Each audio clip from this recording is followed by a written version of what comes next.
bring out your dead. Or should I say, bring out your dead.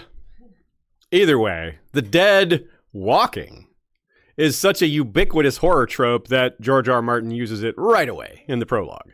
But before we meet those wights, we meet the White Walkers, those who perform the magic to make said dead walk again. This is effective because while the wights are terrifying, those who make them are far more so. These walking dead are part of the arsenal of the others, the ability to do that, rather than just a force on their own. But George R. R. Martin thinks outside the box, as usual, and even as he makes full use of well-tread ground, cemetery or funerary ground in this case, he adds to the concept by creating variations within. The closest being perhaps Cold Hands, a former ranger of the Night's Watch seemingly doing the bidding of Bloodraven. Or would it be more accurate to say Cold Hands was Bloodraven's skin changing into the body of the dead? I don't know exactly, but no matter how we categorize Cold Hands, it's correct to classify his case as necromancy. So this form of magic is not the sole purview of the others, nor of the old gods. Though he didn't expect it to work because it never had before, Thoros of Myr raised Beric Dondarrion from the dead with the kiss of life, and then Beric passed that same flame of life onto Catelyn after dying, 6 or 7 times? We'll probably see Melisandre bring back Jon as well, and if not her, well, something's gonna bring him back most likely, and it probably won't be science. Though an element of science might be present in Qyburn's raising of Sir Gregor Clegane, who made him into the Kyborg, the mountain that died and came back again. That's worth exploring, we think. So are other stories from Qohor and Nefer, Ngai, Asshai, Volantis, and even the Hightower. There are ancient tales of a necromancer king ruling House Banefort in the far west, and of another even further west, an ironborn reaver from House Drum. It's one thing to take living thralls, it's another to kill a foe and raise them as your thrall. What is dead may never die, but rises again, harder and stronger, is given new meaning. As ancient as these tales are, there are even older ones, of the Bloodstone Emperor, the last god emperor of the great empire of the Dawn, and some others back in Westeros. George R. R. Martin isn't big on sorcerers blasting enemies with lightning bolts or launching magic missiles, but he loves this high conflict magic, the kind that makes people question, look askance, or go full pitchfork and torches. Messing with the line between life and death itself is perhaps the most extreme version of this. It is that which is beyond most humans. The power that we are most beholden to, life and death. Well, I said most humans, all humans. What am I saying? No one in the real world, I mean. In the setting of Westeros and Essos, however, it is not beyond everyone. Some people have that power. But necromancy is so often forbidden, despite this. In the real world, too. That's right. We're going to touch on real world concepts and origins for some of these things, and the related concepts like the dead themselves, immortality, undying things, the search for that. It's a pretty expansive thing in this world with these colorful beings like green seers, red priests, black goats, and of course the white walkers with their burning blue eyes. Death comes in many hues and sometimes gets right back up again to live some more unnaturally. We've got all that and more on this episode of History of Westeros podcast. Hello and welcome back, everybody. It's another Sunday. We've got another live stream for you. If you're here watching live, then it must be 3 o'clock Eastern, because that's when we're live. Almost every Sunday is when we do these on YouTube, but you can catch them later in edited form. They sound a little better, the quality is a little better, but maybe you enjoy the live experience. So take your pick. But if you want to catch it later, that's anywhere you find podcasts. You can catch it as well on Spotify in video form. And if you listen on Patreon as a member, well, you get it ad-free. Happy birthday to Nina Cruzling, our favorite and most frequent contributor by far. If you want to show her some love, go to her blog, goodqueenally.tumblr.com. That's with one L in Allie, and either wish her a happy birthday and or ask her a question. She likes getting questions over there. Or you could just say happy birthday, Nina, here in the comments, and we'll make sure she sees that.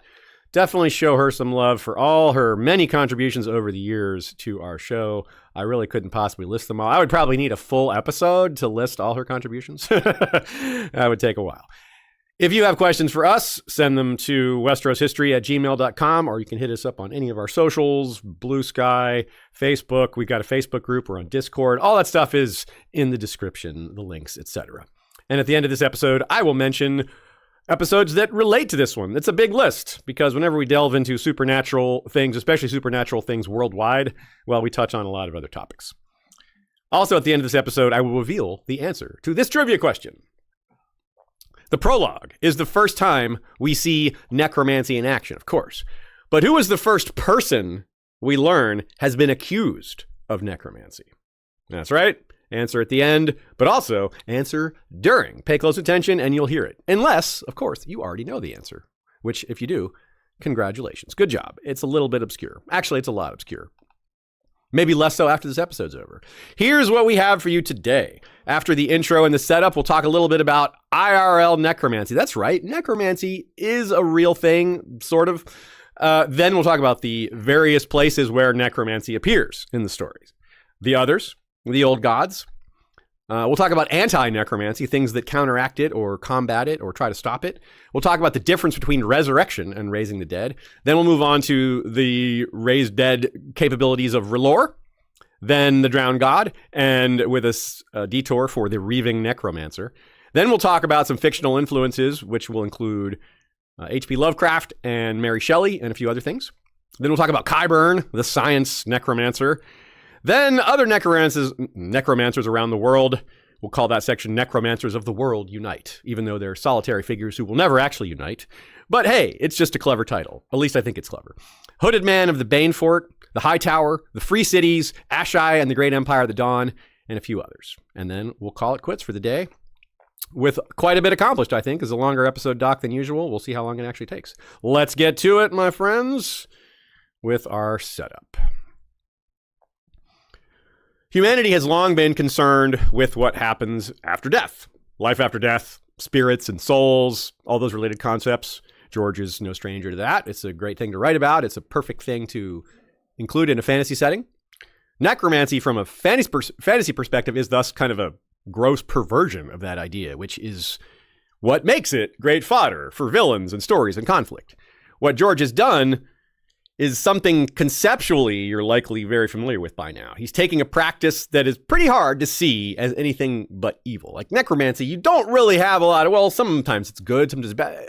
Most of the time, if not all the time, it's considered evil, right? And that's generally how it's viewed, both in-world, in the real world. Other fantasy stories, it's pretty hard to find stories where necromancy is thought of as good by a large number of people. Only a few individuals will ever really say that, if anyone, right? Some people are like, yeah, I'm a necromancer. I'm evil. Yeah, well, of course I'm evil, right? That's evil business. But that's not how George likes to operate, is it? That part doesn't fit with George. In a certain way it does, because most of the necromancy in the story is shunned or looked down on. But it's, if you consider it with the overall theme of power, what we get is a great form of conflict. The conflict that comes from decent or even good people who are tempted to use an evil power. We're not talking about evil people using evil powers. Well, maybe we are in the case of the others.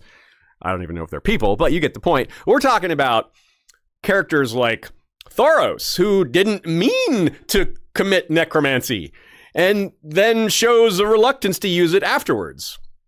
Or the others, like I said, fairly straightforwardly evil. They may have a grudge or a grievance, a motivation.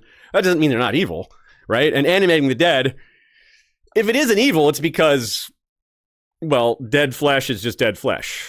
It's the evil that they use those dead bodies. If you animate the dead and have them, do chores for old ladies, I'm not so sure that's evil.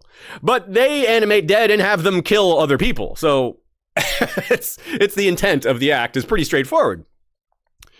And this also assumes that dead bodies don't remain don't have any sentience. They don't feel what's happening, which that's not a certainty at all. We don't know.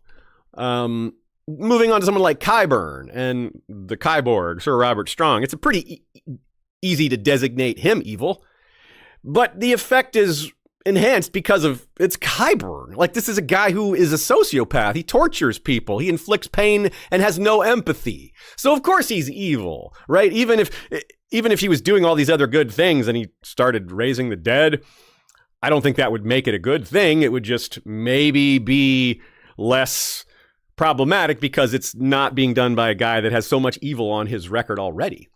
Melisandre, good example. Perfect example of someone who's very gray. She's absolutely dedicated her life to saving humanity. That's a good thing. She gets some things wrong along the way. Now, if she brings Jon back from the dead, it's probably not evil given the context. But if she was just like living in some village, bringing people back from the dead on the regular, that might be a problem, right? But she is bringing Jon back presumably because she thinks it's important to save the world, right? It's a very unique situation.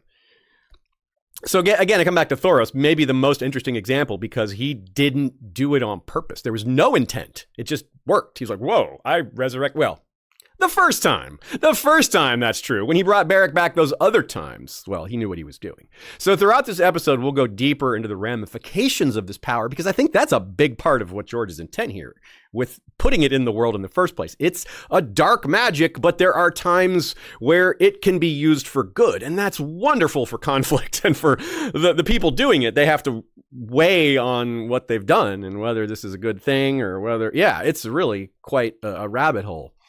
So that's our focus on today. Not those who make the dead walk, if not alive again, just they make them animated again. Whether it's alive or that's part of one of the things we have to get into, whether they're living or not. And that's not a simple thing. You know, if you've been dead for 20 years and your body rises again, there's probably nothing going on in that brain, you know. But if you, in the case of someone raised immediately after death, well, that's a difference, and I don't know where the line is. So that's something we'll be talking about.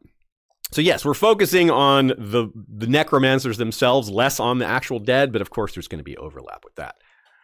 A quirk of the undead trope in fiction is that it is not fantasy only. It's big in sci-fi. Now, some people will say sci-fi fantasy is kind of the same thing anyway. I don't, but I understand that a lot of people do, and I wouldn't argue with them.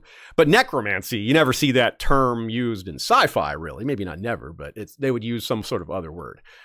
George has somewhat blended these tropes by not only including some science with it, but by mixing it with elements that might fit better in a sci-fi setting, using it less straightforwardly. One of the reasons we see the walking dead, the raised dead, the whatever in fiction is as well, like in fantasy, it works really well. There's a lot of interest in media that features the walking dead, such as the highly popular franchise, The Walking Dead. Or in the case of a movie like 28 Days Later, The Running Dead. Now, to be fair, in the latter, they aren't technically dead. It's like a virus that turns them into what they are, which is kind of like fast zombies. Or in the case of The Last of Us, it's a fungus. So virus, fungus, scientific explanation. But really, it's still just made up. It's still fictional, still fantastical. The stone men with grayscale are probably closer to those examples because it is like a disease. It's an infection that slowly changes you rather than killing you. In a lot of sci-fi versions of this trope, the infected are not actually dead. Or though maybe that's semantics. But semantics is at the heart of categorization. If we're trying to categorize these things, we have to really nail these terms down. Regardless, in A Song of Ice and Fire, it's magic. Grayscale, even though it's an infection, it's a magical disease, which is the point here. Even though grayscale isn't on the docket today, I wanted to bring it up because even though it's all magic, it's different forms of magic. And that's what we're going to try to cover, the different forms of necromancy that come from different places throughout the story, plus the bit of science, sort of, maybe. So let's talk about IRL necromancy. Just in case you weren't aware of what IRL means, it means in real life, which is funny because real life Yeah, anyway, you get it.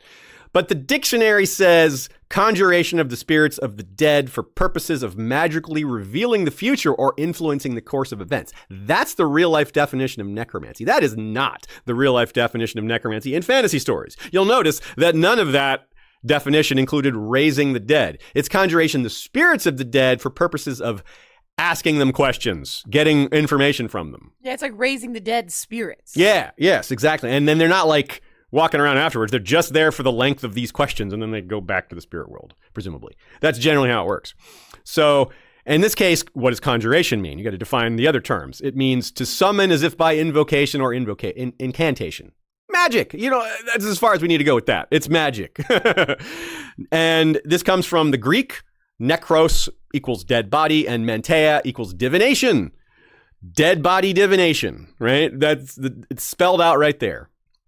So in real life, it has nothing to do with raising the dead so much as it is communing with the dead, or maybe briefly raising them only to talk to them, but no sort of permanence to that.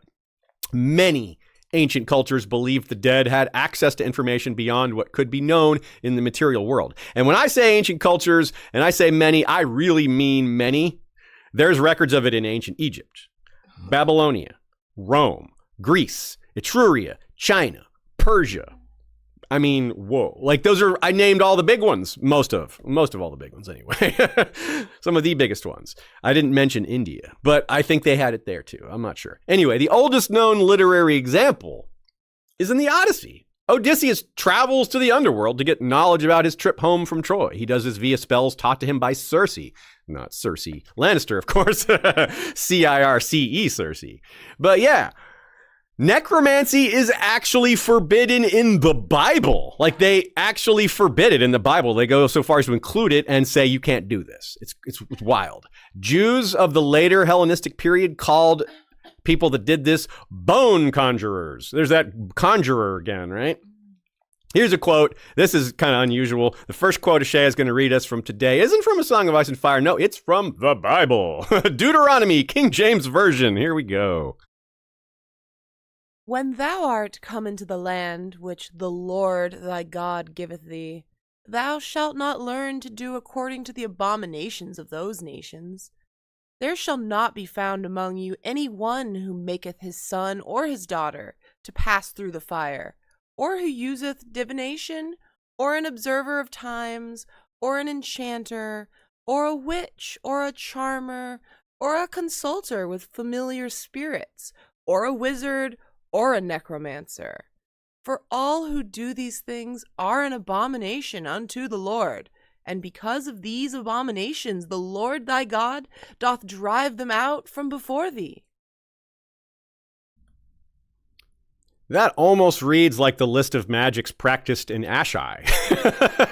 It's like, don't do that, this. Of course, in Asshai, it's the opposite, where you can do any of those things. There's no rule. This is the direct opposite, where, no, you can't do any of those things. So apparently, Israel is the opposite of Asshai in terms of that. Well, at least ancient Israel was. Because this is a warning to the Israelites not to engage in such practices as the Canaanites do. In this example, it's the Canaanites that are using as an example.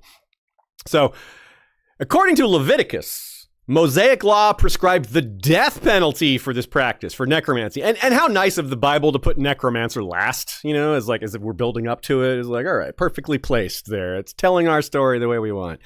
Yet, King Saul, from the Bible, invoked the spirit of Samuel. Samuel was a judge and prophet, and he did so via the Witch of Endor.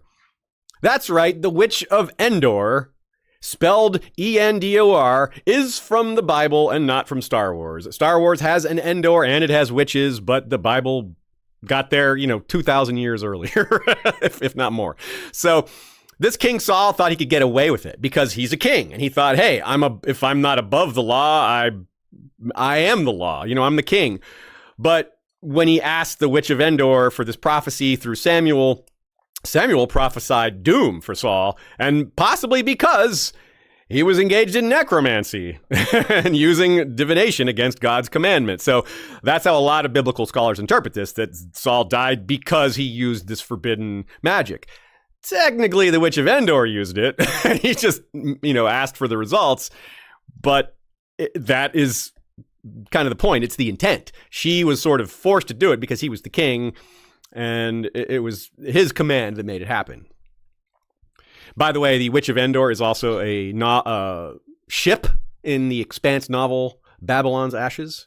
I haven't recommended The Expanse in a long time, so I'll do it again here. Because, yeah, you get the Witch of Endor. Now, this passage from the Bible is extremely interesting and highly debated by Christian scholars. I'm referring to the quote Asshai read. Because some people see it as proof of magic. And you might be like, wait, why? Why would that be proof of magic? Think of it this way. If you believe the Bible is truly the Word of God, if you are a sincere worshiper of Christianity or believer in Christianity or Judaism or any of these Abrahamic religions that have the same belief, why would God ban necromancy if it's not real? Why would you ban something that is fake, that's made up? You don't need to ban things that don't exist, right? Who bans things that aren't real? So you could actually argue that the Bible claims magic is real. I would say you can ban things that aren't real, would be my argument to that. That even if things are fake, that the belief in them can lead to bad things, and that's why you would ban belief in false prophets and stuff like that. I don't know. Anyways. It isn't really written that way, though. It isn't written as if they're fake, though, right? It says you shouldn't come here if you know how to do those things. But I see your point, though. I do see your point. And that is the argument by people who don't agree with that. Yeah, who want to believe in the Bible but not believe in this kind of magic. Yeah. Basically, because the way it's written, it says that these magics are real. They just are abominations if they're done by anybody but God. That's the way it's written. It's like, they are real, but only God should be allowed to do them. And so we should get rid of anyone else who can.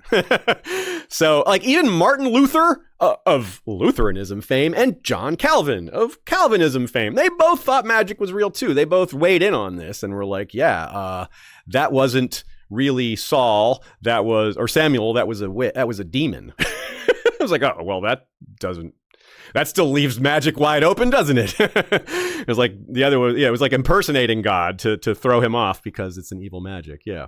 Anyway, so that also, if you want to look at it another way, it's like, well, if you are a Christian who wants to believe in other forms of magic, well, there you go. There's some basis for you right there. Now, what's interesting about this, too, is that, yes, George uses the fantasy version of necromancy, not this divination form. But, of course, he uses divination also. He just doesn't call it necromancy and doesn't seem to have anything to do with necromancy, which is interesting. There doesn't seem to be consider this, green dreams, dragon dreams, flame reading, various and sundry prophecies all over the place.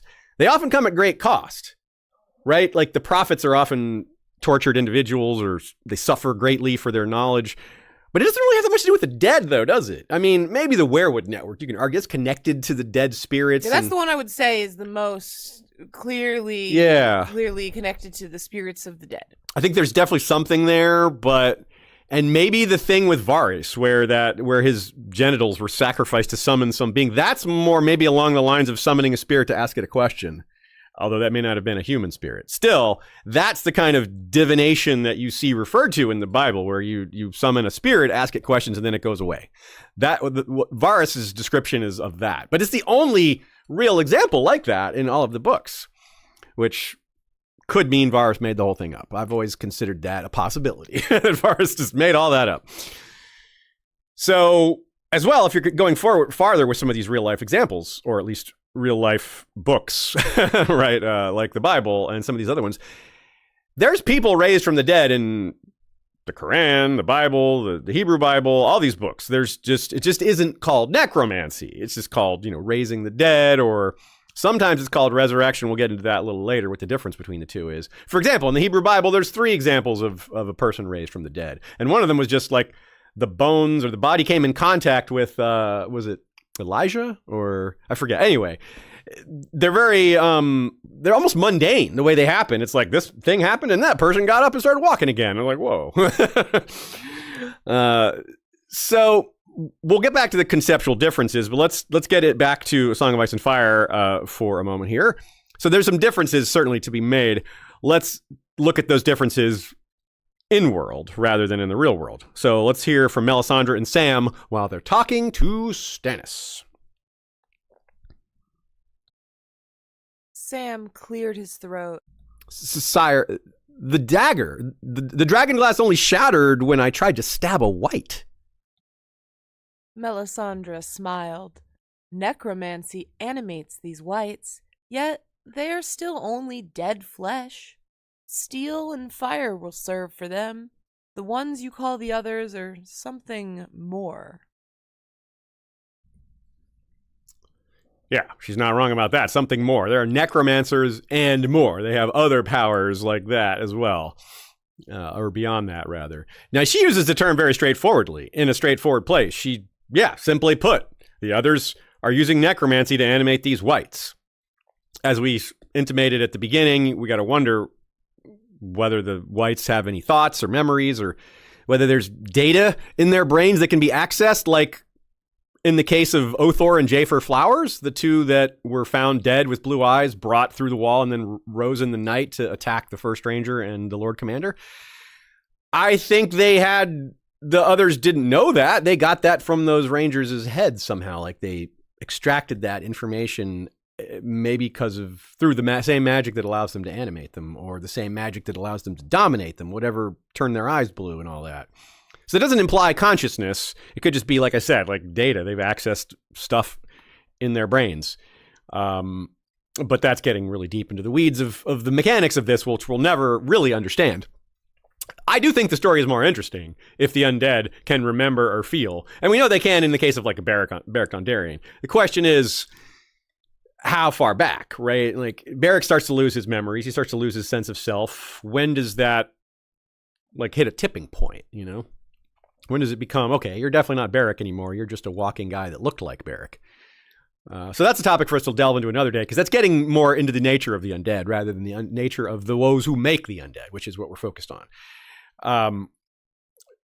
Still, it serves sort of like in the real version of necromancy, meaning the divination, right? Like the others are raising the dead and extracting information from them. Even though they're not spirits and they're not going away afterwards, it's still they're getting information from dead bodies, which is real life necromancy. Since there are so many forms or sources, perhaps would be a better term, of necromantic magic in George's world, let's go through them one by one, starting with the most famous of them, the one we see first. The Others.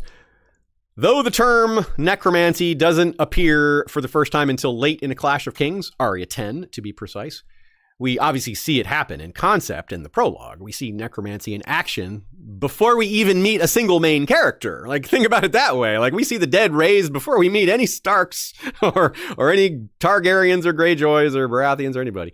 We hardly even hear their names. We do hear Robert's name in the prologue, but that's about it.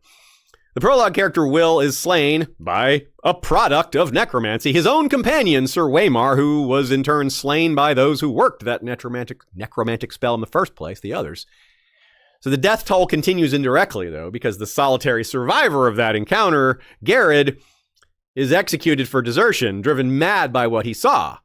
And was he driven mad by the Others themselves, or seeing the dead walk, seeing them kill his companions, or some combination of all the above? Probably.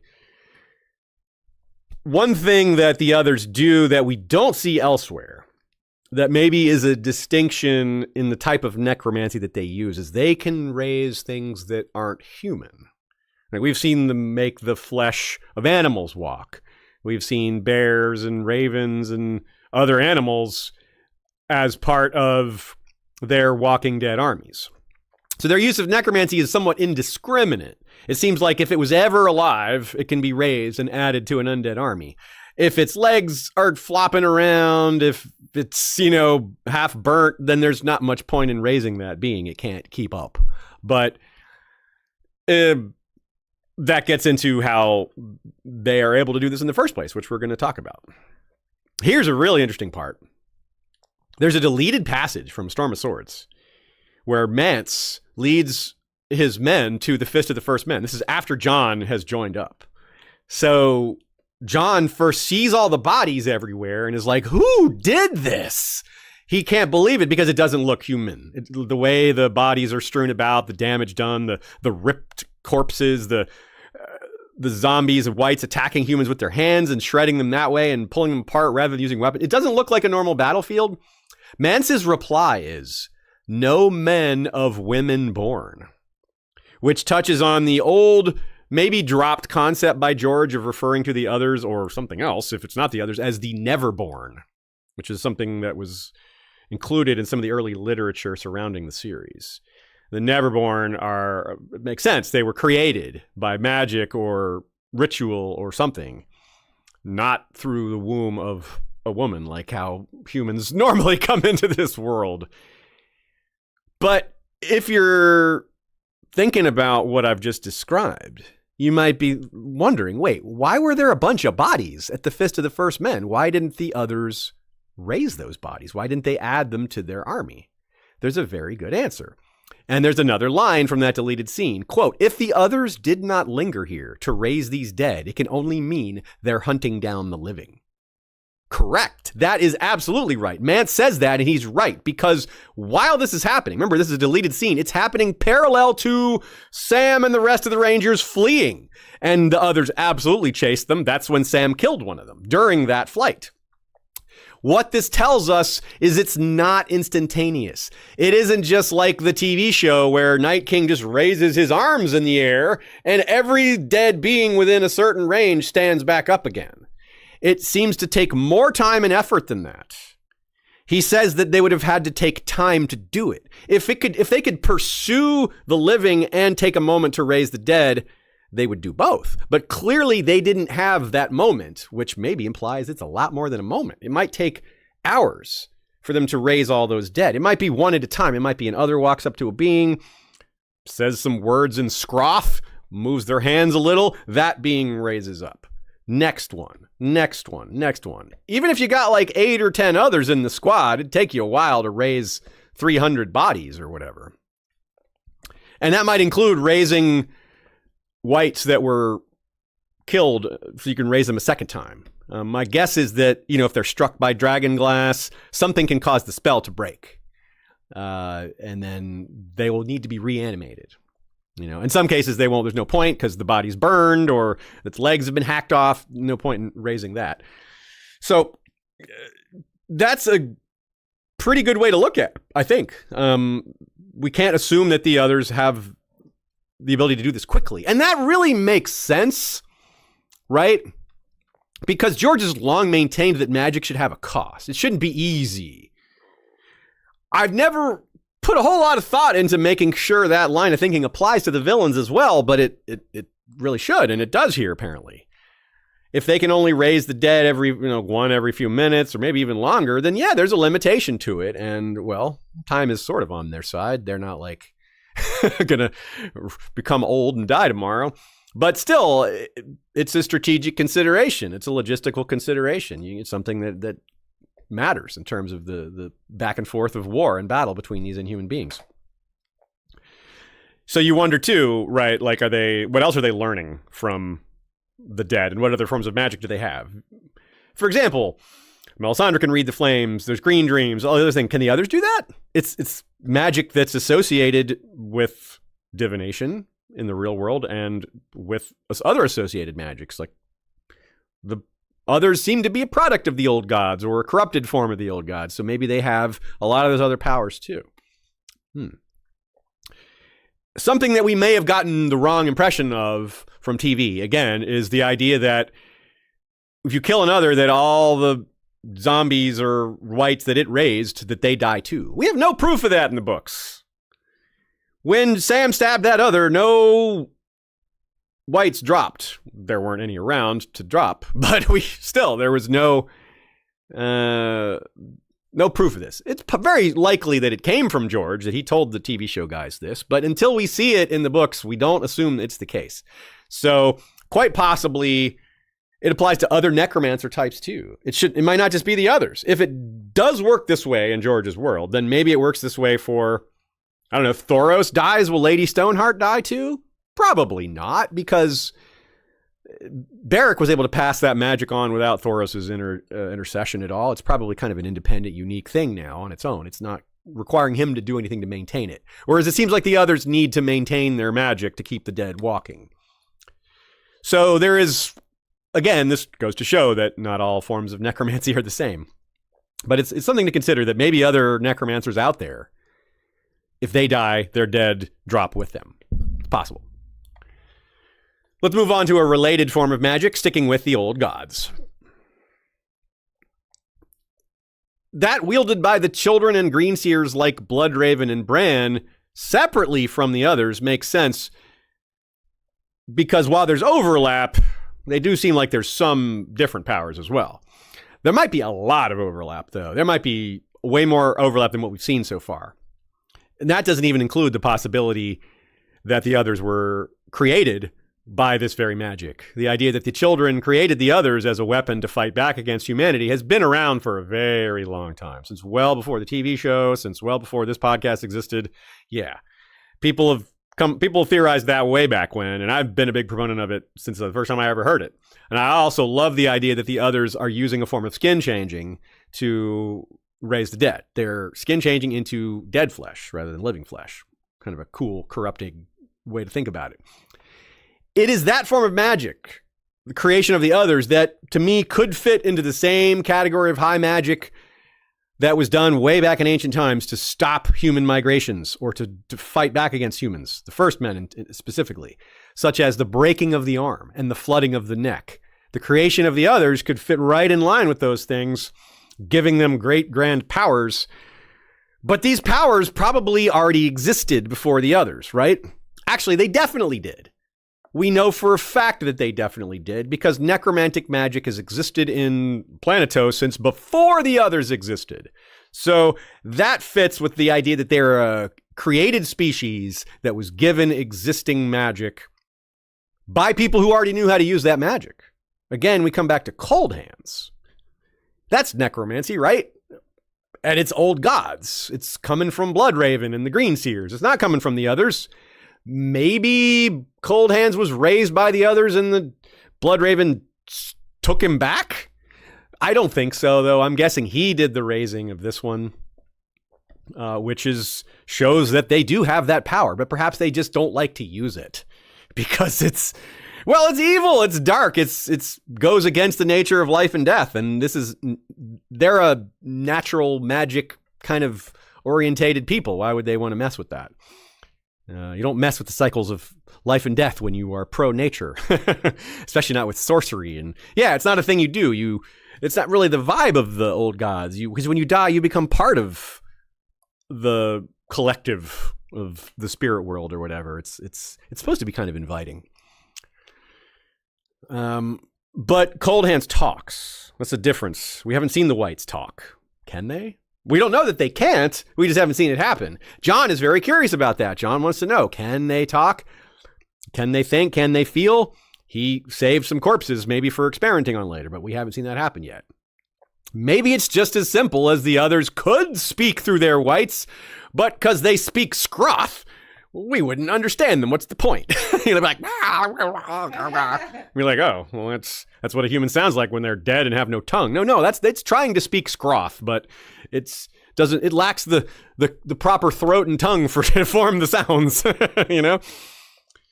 And maybe it's a power that is only returned to the world because we're in a high magic era. Maybe 300 years ago, this magic wouldn't have worked, but 600 years ago, it would have. Maybe 1,000 years ago it wouldn't have, but 10,000 years ago it would have, because these things seem to ebb and flow, right? We're not sure what makes them ebb and flow, but there does seem to be an ebb and a flow, right?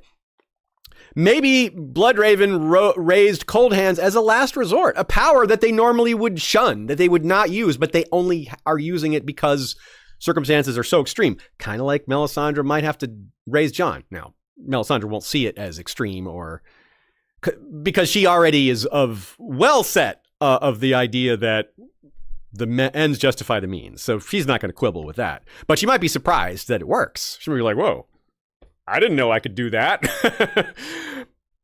Just like Thoros didn't know he could do it, you know? But let's not get ahead of ourselves. We're not talking about the Relorists yet. But it does seem to be curious that Thoros is the only one that's done it so far. Let's talk about some arcane countermeasures to necromancy. This next section is called Anti-Necromancy. Outside of naturally occurring solutions like fire and dragon glass, and not entirely certain man-made solutions like dragon steel or Valyrian steel, which might be the same thing or nearly the same thing, of course. But there's also this concept of wards, a barrier that certain beings certain magics cannot pass. In the case of the others, it affects them and that which they've raised. So it's kind of like a coverall for necromancy and necromancers. And of course, I'm referring to the wall and the cave that Bloodraven resides in with all those other green seers. Like, they can't go in there. Cold Hands couldn't pass that either. So that does imply that maybe it's kind of a catch-all for the dead or shadows. Because remember, Storm's End has a similar ward. Melisandre had to get inside the walls of Storm's End to release that shadow, or else it would have just been unable to penetrate that magical barrier. The wall doesn't just prevent the others from passing it, it prevents the raised dead. Remember, they can awaken on the other side. Again, the example of Othor and Jafer Flowers, the ones who attacked the first ranger and the Lord Commander. This one's a real gray area, right? Like, they already had the blue eyes on the other side of the wall, but they couldn't shamble through on their own legs. Not that they could have anyway, because the Night's Watch would have stopped them. But like, let's say no one was watching and they tried to sneak through the wall. You know, they probably would have just dissipated or just run into an invisible force field or just, I don't know how it actually manifests. Again, don't use the TV show for an example, because little details like that are not what they got from George, I don't think. The basic concept of it, of the ward, yes, but the like how it actually plays out when people try to cross it, I don't know. That's something I wouldn't imagine the TV show for that. Cold Hands can't pass the Black Gate. Probably the same magic, right? So he's the product of necromancy and can't pass. That's probably why. The Walking Dead can't pass. It doesn't matter who animated you. It doesn't matter if you're a good undead. You can't pass. Period. And he couldn't enter the Greenseer cave either. Even their own cave. There was no way for them to like make a magical exception for him. And they probably didn't care. He's just, to them, he's just a dead body. You know, Bran was sympathetic to him, but Bloodraven wasn't. He's like, that dude's been dead for a long time. He said it himself. He's like, I died long ago. That might have been Bloodraven's voice through him. He may not have had any consciousness whatsoever.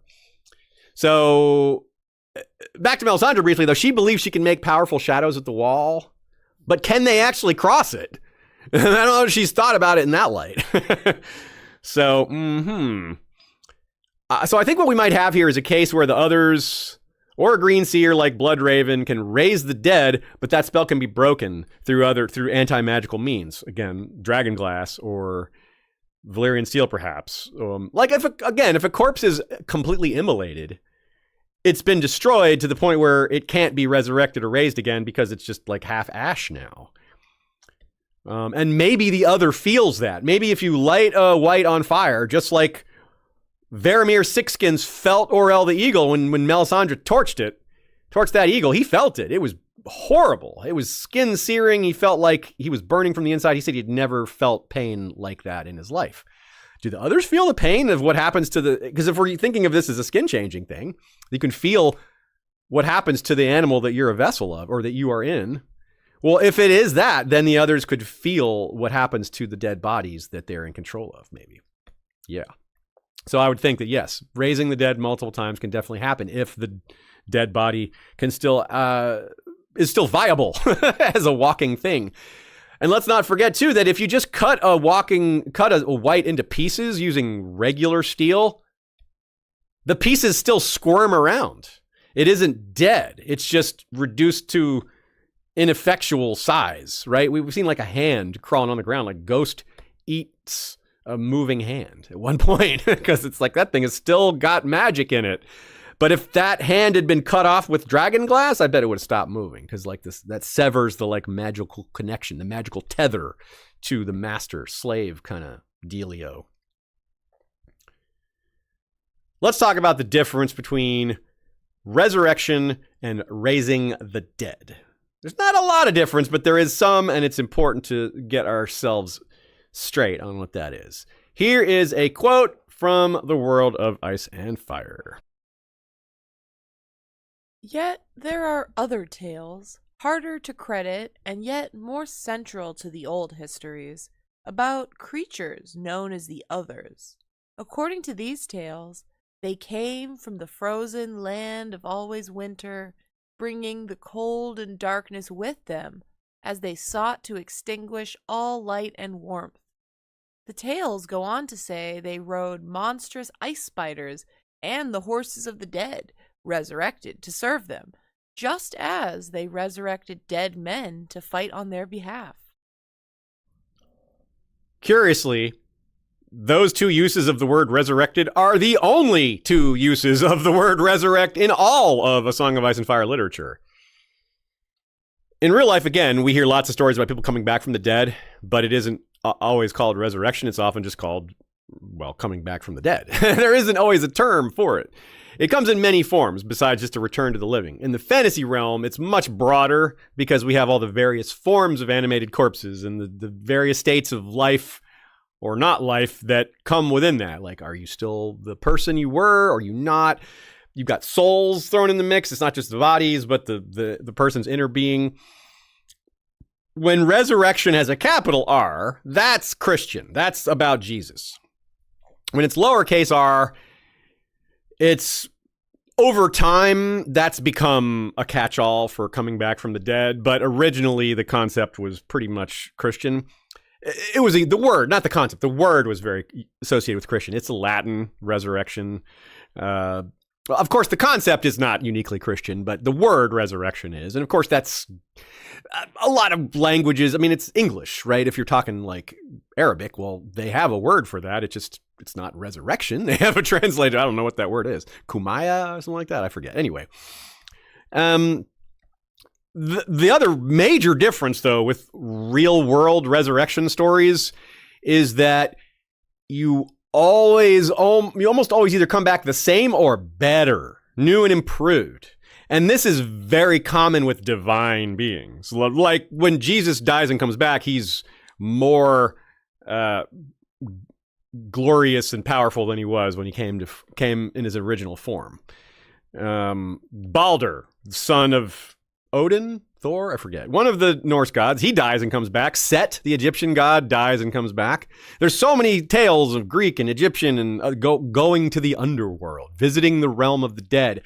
Often the god is talking to their brother or sister who's in charge of the underworld. Like, hey, bro, can I get in there to talk to somebody? You know, it's like, because they're all related a lot of times, the gods are, right? That's pretty common. So it's really old, these stories of necromancy, talking to the dead, you know, whether you have to summon the spirit or in some cases you have to travel to the world of the dead yourself, you know, rather than bringing them out, you go there to meet them, you know, it's just a matter of whether they come to meet you or you come to meet them.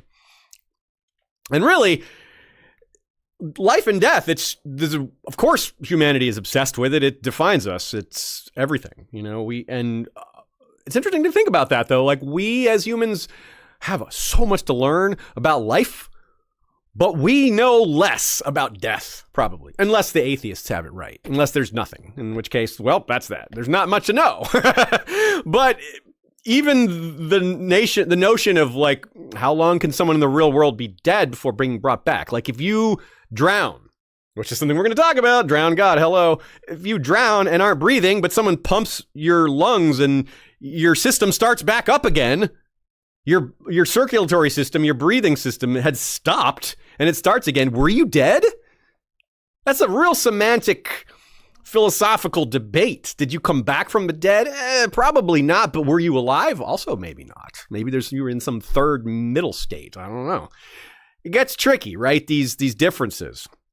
So bringing this all back, resurrection doesn't seem to be a thing in A Song of Ice and Fire, despite the use of the word there, because there isn't any examples we have that we know of someone dying and coming back better.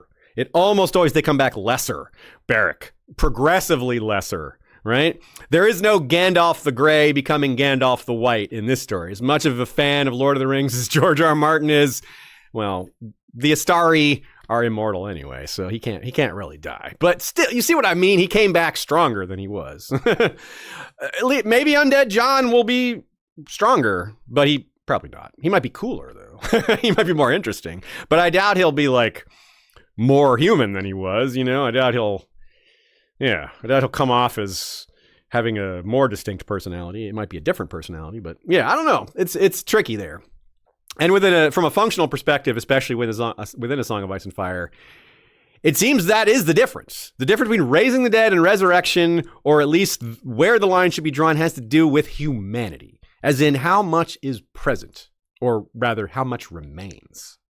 Again, we come back to Beric because he is the example of this, because we see step by step him losing his humanity with each death. He is the blueprint for so much of this. When he was raised the first time, he had a lot of himself, but he'd already lost some of it. With each successive death, he became less Beric and more of a simulacrum of Beric. The Lightning Lord was what he became, an idea, not a person. He'd lost his memories. He lost who he was. He couldn't remember where he had been born. He couldn't remember who he'd been married to. He can't remember what she looked like. It wore on him, which is a sign that he did have humanity, because if he was just a simulacrum, it wouldn't bother him that he was not lesser. But no, he had enough humanity, just enough humanity, to feel the loss of humanity that he was experiencing. And that is both really tragic and some damn good writing. George is good at that sort of thing, making us feel bad, but also like, damn, that was a good form of bad. That was well done with that bad, George. And yeah, this is part of the reason it's so painful, and to think about Beric and this loss of self, is this is not fantastical. Yes, the mechanism for it happening to Beric is very fantastical, very supernatural, but it's absolutely something that can happen in real world terms. Like, you can lose memory. You can have massive memory loss. You can feel separate. You can feel less than. We can wrap ourselves in identities that aren't real, or that we can become something that is less than ourselves. Like, we can become married to our work, or something else about us that doesn't make us happy. We can lose what made us what we were. It doesn't have to take magic to do that. It doesn't have to take dying multiple times for that. Real life is complicated enough without bringing life and death into it. But we can also do the opposite. That's something that George, I think, shows us by reading between the lines. Because one exists, the opposite does as well. We can do the opposite. We can rise, forgive the pun, or don't. We can rise above our circumstances. We can do better, right? I don't think Beric Dondarrion could. I think he might have been locked into it because of the magical element. But humans who haven't been raised from the dead, we have more choice. We have more free will than that.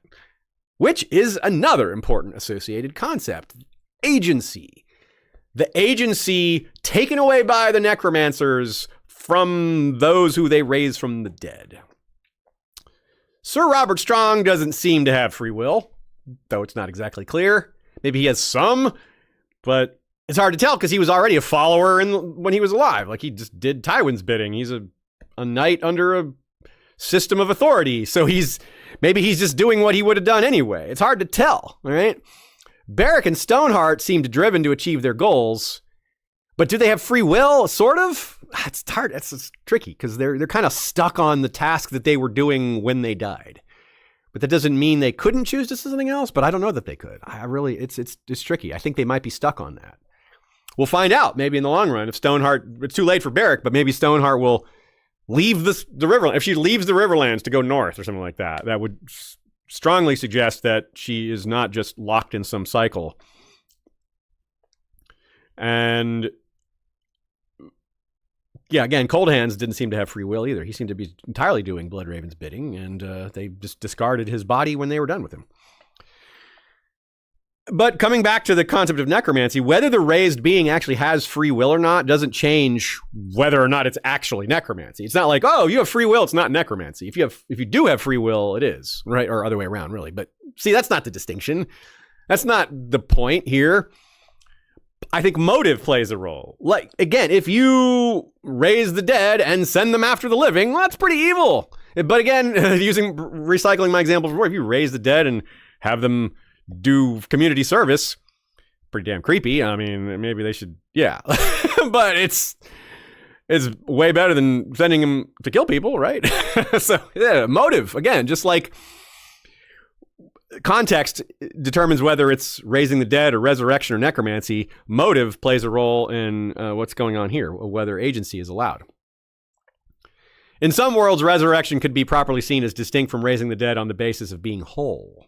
Right? If you're still whole, if you're still who you were, then that's a resurrection. You could look at it that way, even though what I said before was resurrection implies you come back better.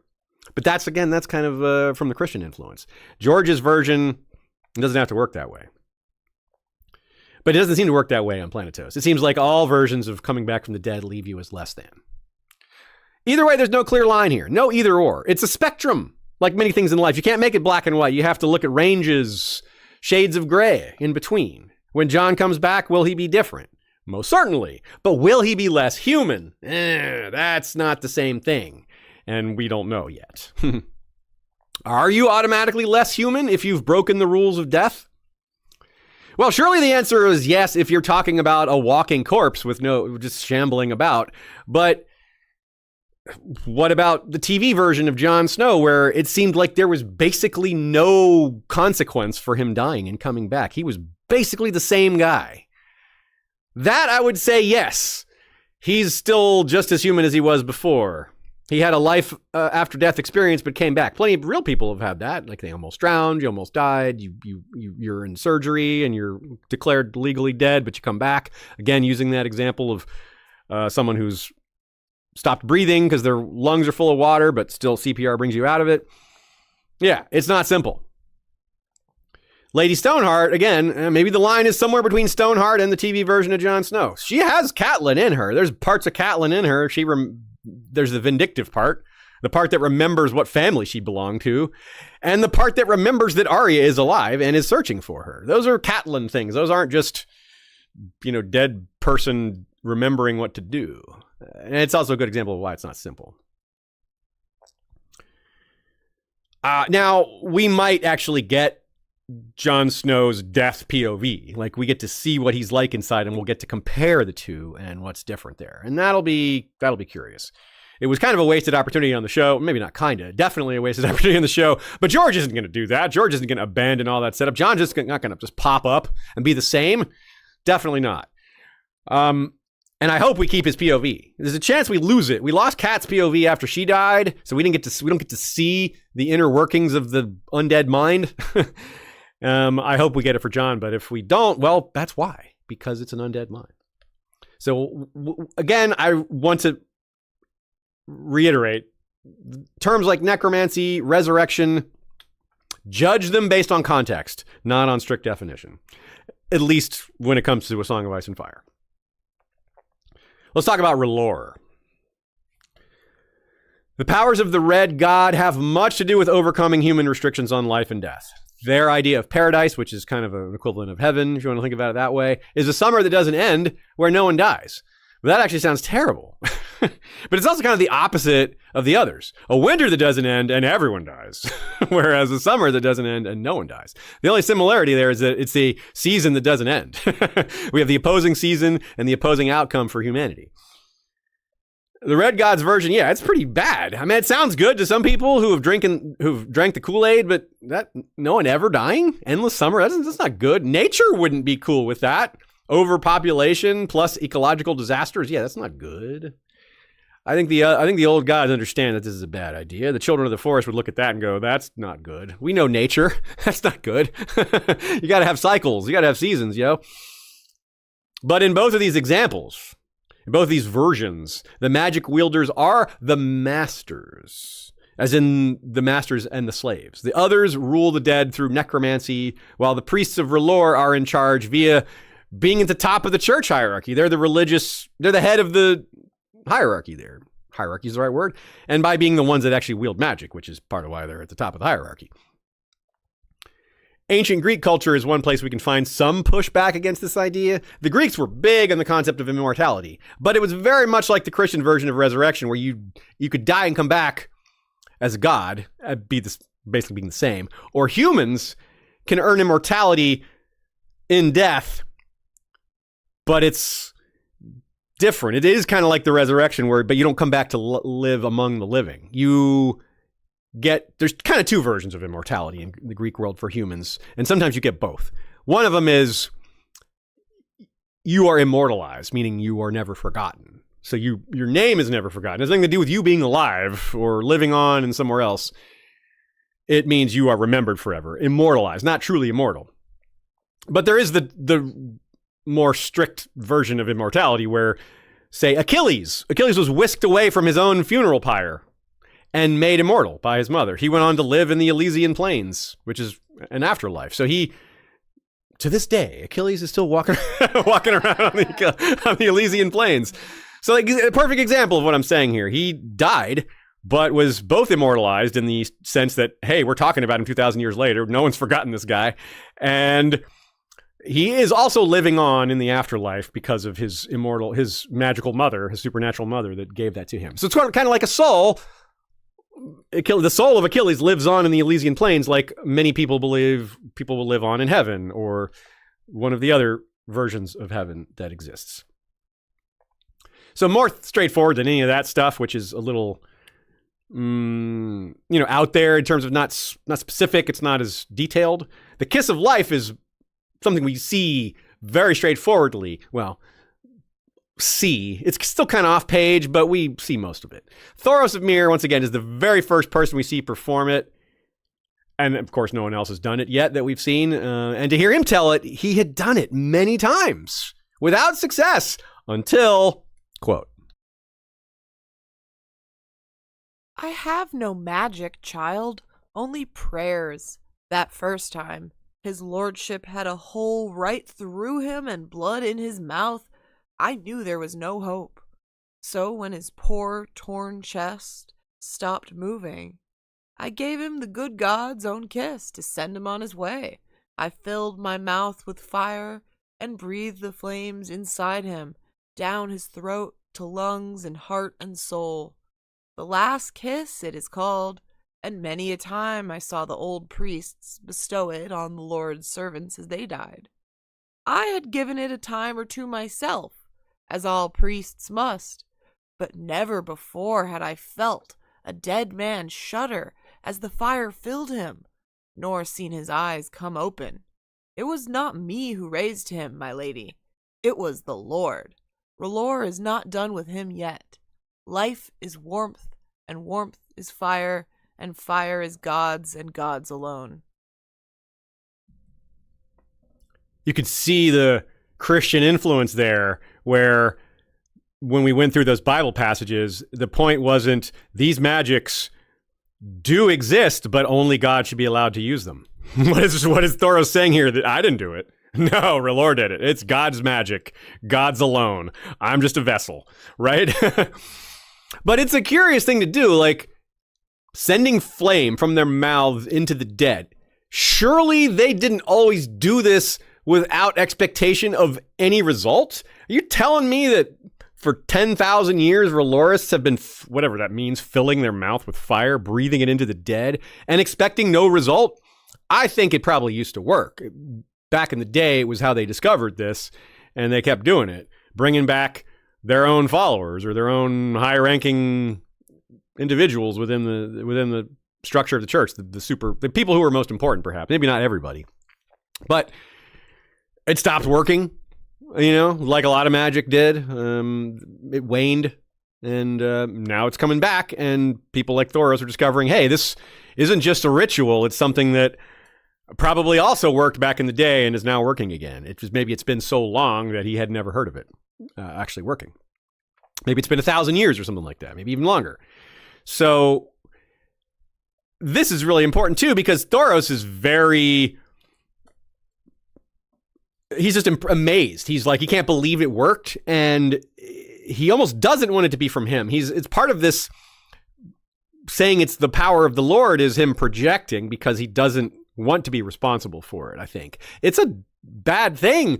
He doesn't raise anybody else. That's a big deal, right? He only re-raises Beric repeatedly. He refuses to raise Stoneheart, and then Beric just does it on his own. So he's very reluctant to use this power again.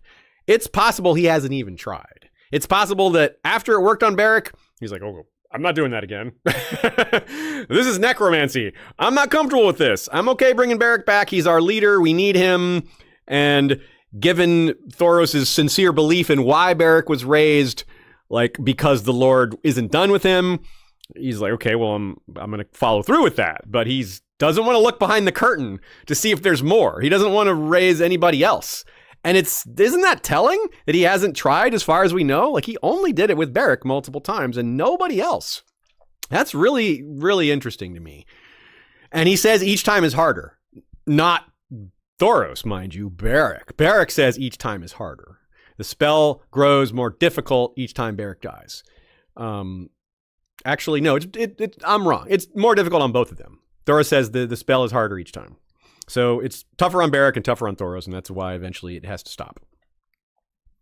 So Beric, part of Beric's troubled mind manifests in just the idea that he's died many times, and his loss of humanity is a big deal to him. He describes the taste of fire and asks, "Are you my mother, Thoros?"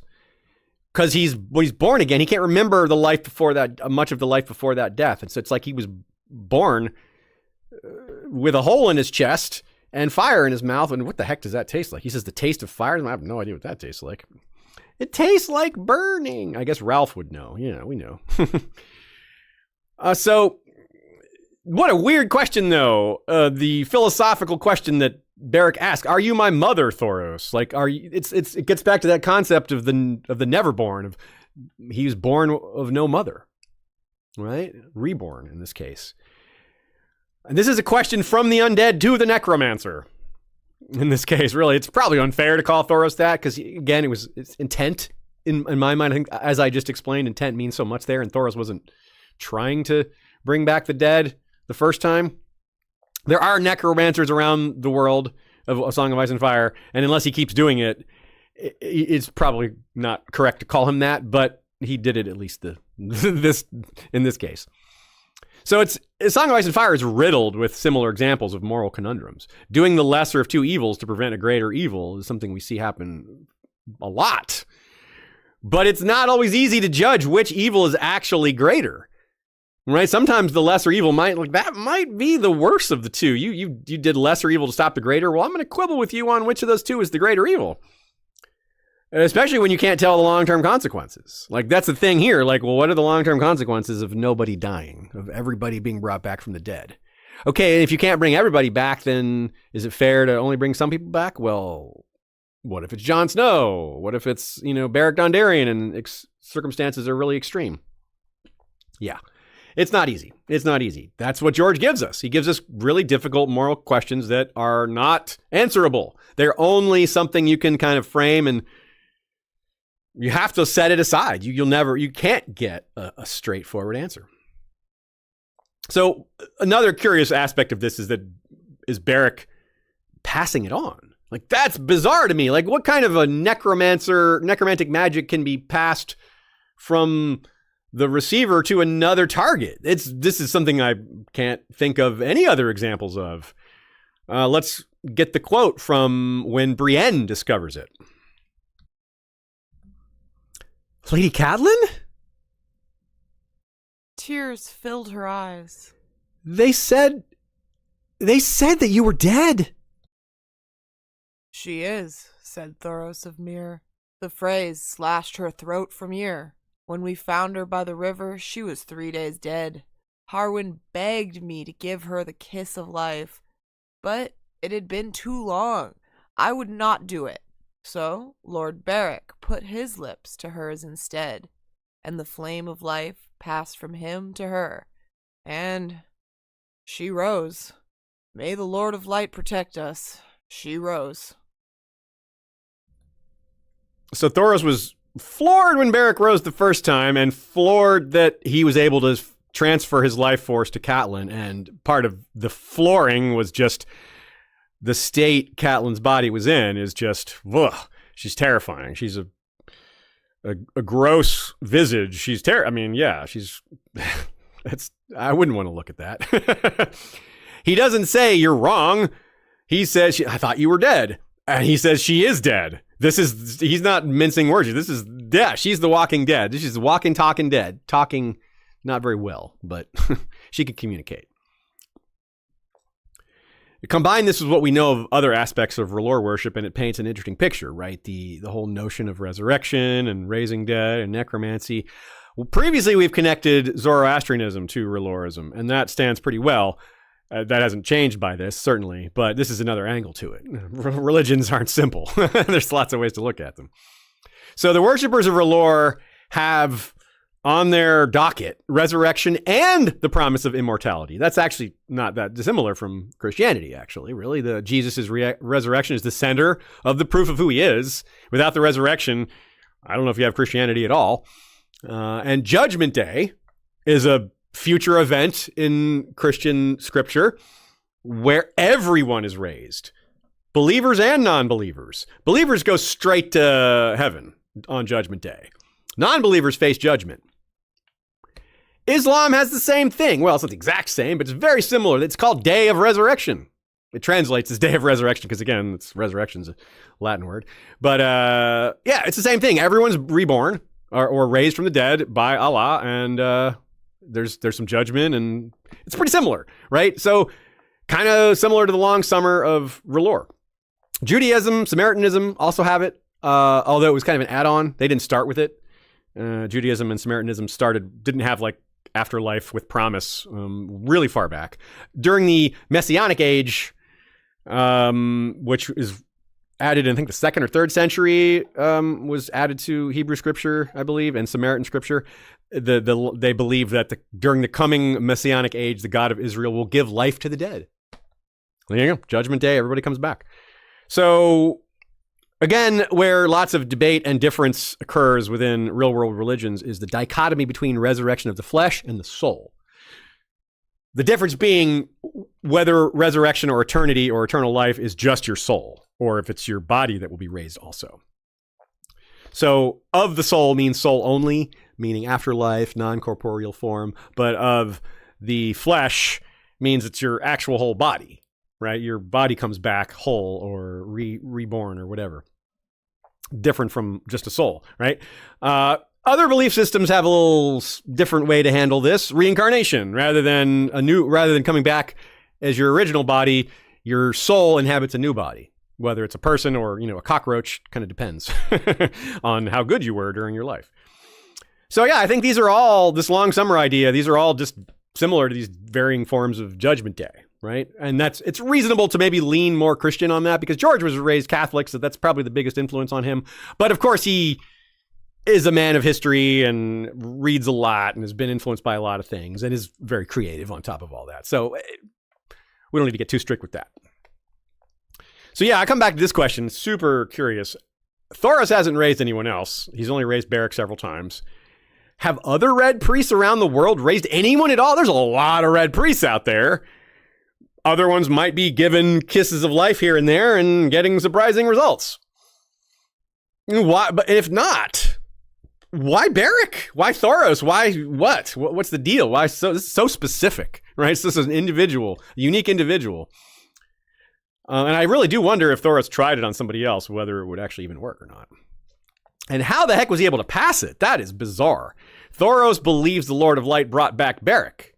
Not him. Again, he's like, no, I don't have magic. The Lord of the Light brought him back. Well, then why did the Lord of Light allow Beric to pass it on to Stone? Is Thoros just going to rationalize that too? He's like, well, this must be what the Lord of Light wants. At some point, you got to step in and realize that there isn't some guiding hand above you there, Thoros, other than George R.R. Martin. So yeah, that's bizarre to me. Like, I don't know how you can reconcile those two things without filling in the gaps with a lot of creativity, because we're missing some supernatural answers here.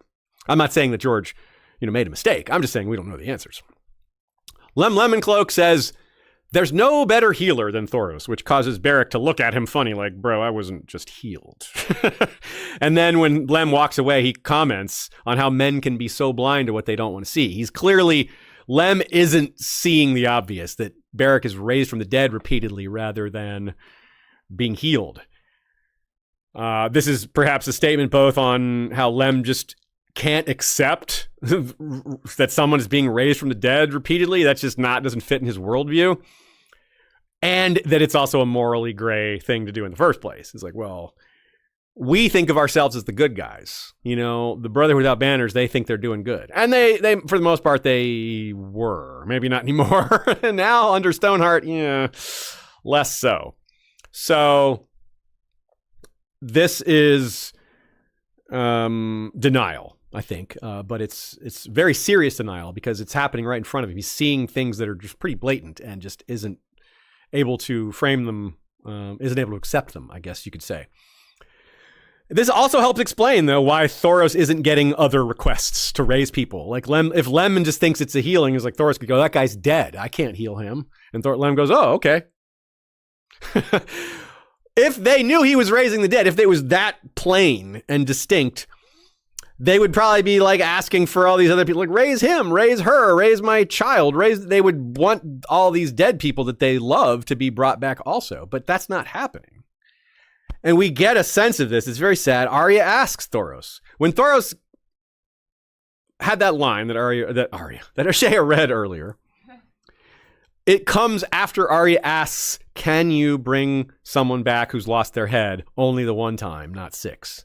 Of course, she's talking about Ned. She's talking about bringing her father back. He doesn't give her a straight answer.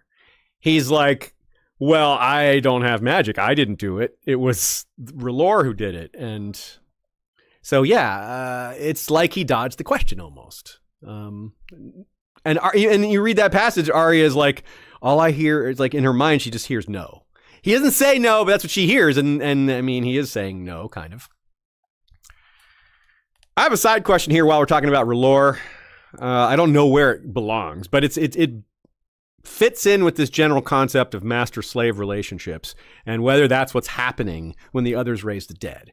Are they enslaving the dead, or is that just dead flesh that has no agency and it may as well just be a pile of stones or a tree? Well, a tree is alive, but you get the point.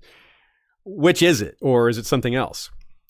And compare that to Melisandre enslaving Mance Rayder with the ruby bracelet. Similar concept, because it's like, well, he chose to do this. Well, no, he didn't really choose. It was a choice between wear the bracelet and be enslaved or burn to death. What kind of choice is that? That's like signing a contract at sword point. Is that valid? I mean, not really. So is that worse than being enslaved by the others? Interesting moral question. It probably isn't worse, because there is probably an intent to release Mance at some point. Like, Mance has to earn his way into the New Kingdom. Like, if you do these things for Stannis, you'll be able to earn forgiveness or mercy or something like that. Even though Stannis isn't big on such things, and Stannis probably won't be around. But the idea is, the intent is, again, big on intent in this episode. If Mance does a good job, they probably will release him. So that is different. So, but still, it's a moral conundrum. Like, well, slavery is slavery, right? Like, yeah, you can treating your slaves nicer. It's still slavery. Maybe it's slightly better, but it's still way below the bar of acceptable behavior, right? Yeah. Also, is this even a power of R'hllor? This has nothing to do with necromancy, just a side question I have. Because the ruby enslavement thing that Melisandre is doing, we don't see it anywhere else. And I don't mean the enslavement thing, I mean the rubies. No other red priest that we've seen wears rubies. So this might be some other magic that she's using that's separate from R'hllor, or just something she discovered on her own. I don't know, but it's a curiosity for sure.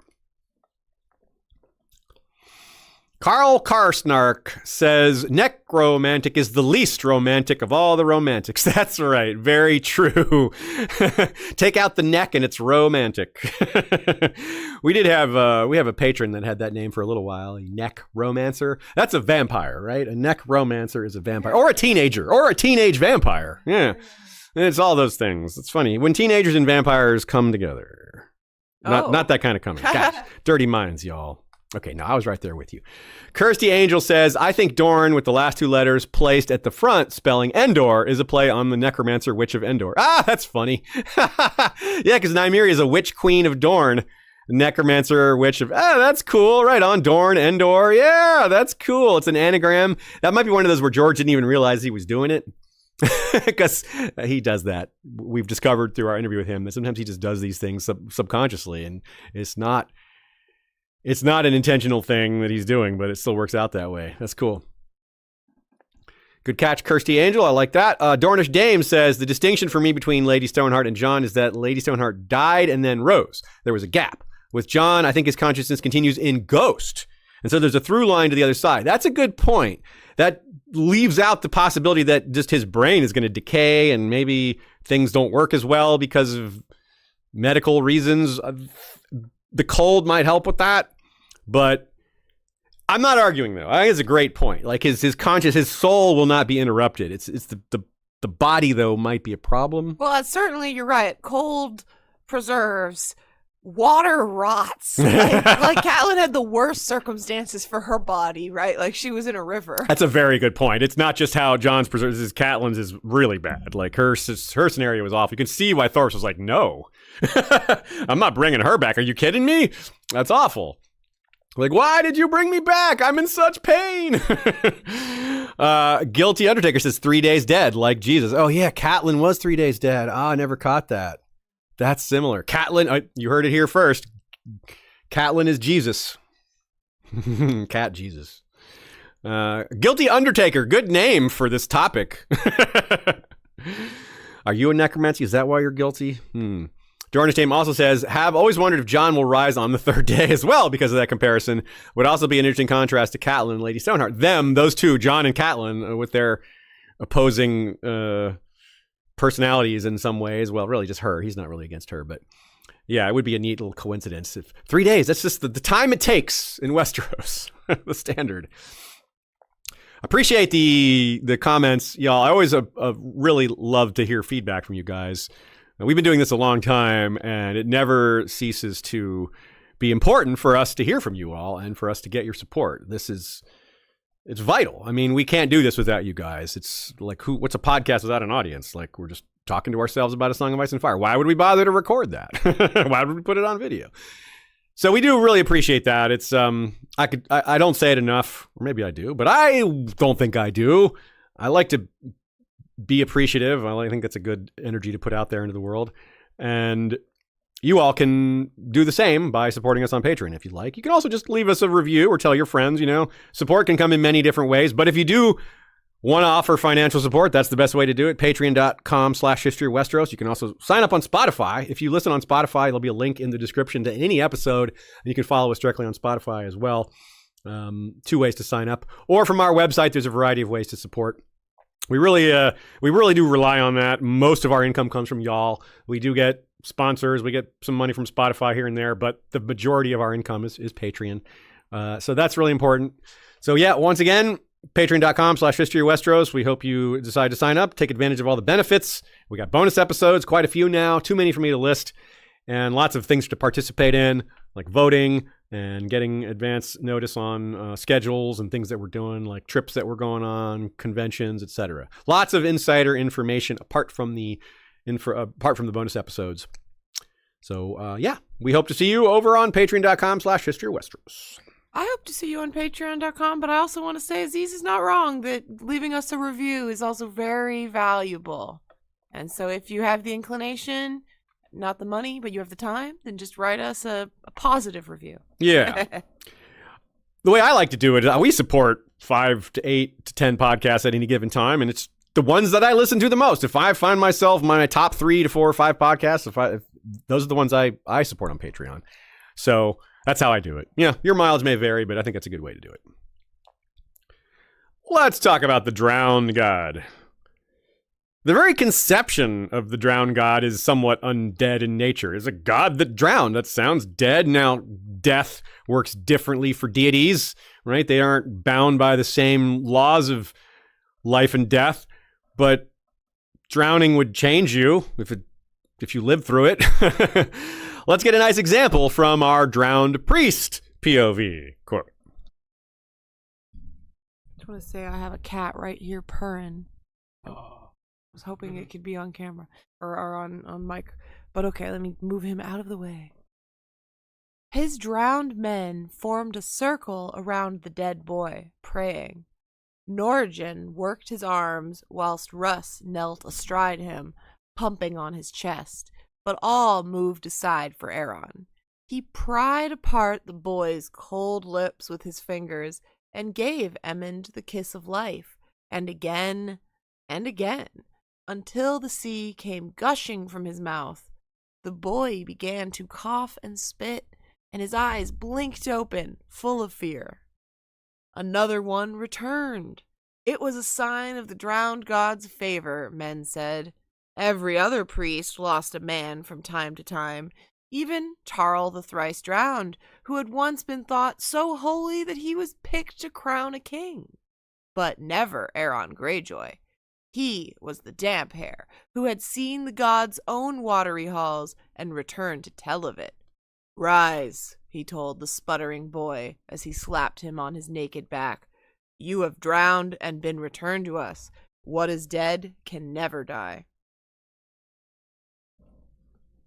We've been long calling this CPR, not magic. But there's obviously real risk given Aaron's thoughts on the occasional failure. Some do die because of this. Not him, of course. Aaron would never allow someone to die because he's too holy. But other priests, oh, that happens with them. So ironically, those are the ones who actually die during this, the ones who don't come back from the drowning ceremony, or everyone else, they say they're dead and come back, but that's kind of semantics, isn't it? We already kind of discussed this, like, are they dead because they've stopped breathing? But there's still enough, electrical impulses. They're not brain dead. They're not brain dead, that's the right term, and so you can still stimulate their organs to start working again, and that's what they're doing with the CPR. You get the lungs working, you get the water expunged, and the body comes back on. But of course, 3 days later, that wouldn't work, right? So he believes all this sincerely, and he's been to the Drowned God's watery halls, which is probably best called a near-death experience. It doesn't preclude the supernatural in this world, but it might very well be completely just what he imagined while he was in that dream state. That's also part of why he believes he's more powerful, though. He's been to the Drowned God's watery halls in his mind. Maybe he really did go. Either way, he sincerely believes that makes him more holy and is why he's able to bring so many back. He believes he's a very successful necromancer. But he, of course, doesn't use that word. It's a religious thing. It's not. There's no mancy in it. That sounds magical. There's no magic here in his mind. It's very much like R'hllor. They even use the exact same phrase, kiss of life. Instead of breathing fire into their lungs, they're actually breathing air. The water's already there. You get dunked, then the water goes in your lungs, and then the drowned priest pumps it out of you. So, yeah, there's already such of this association of death within the Drowned God's rituals. It's kind of neat. Like necromancy in this world with the Iron Isles, it fits so well because they're already such beings of death. They already flirt with death. It's part of their belief system so deeply. What is dead may never die, but rises again harder and stronger. That's baptism combined with death and resurrection, right? The Drowned God is a necromancer, or a lich. Maybe a lich is a better term because he's using magic and eternal life and bringing other people back from life. Yeah, or maybe it's his priests that are the necromancers, since it's Aaron who does the CPR-omancy, breathomancy.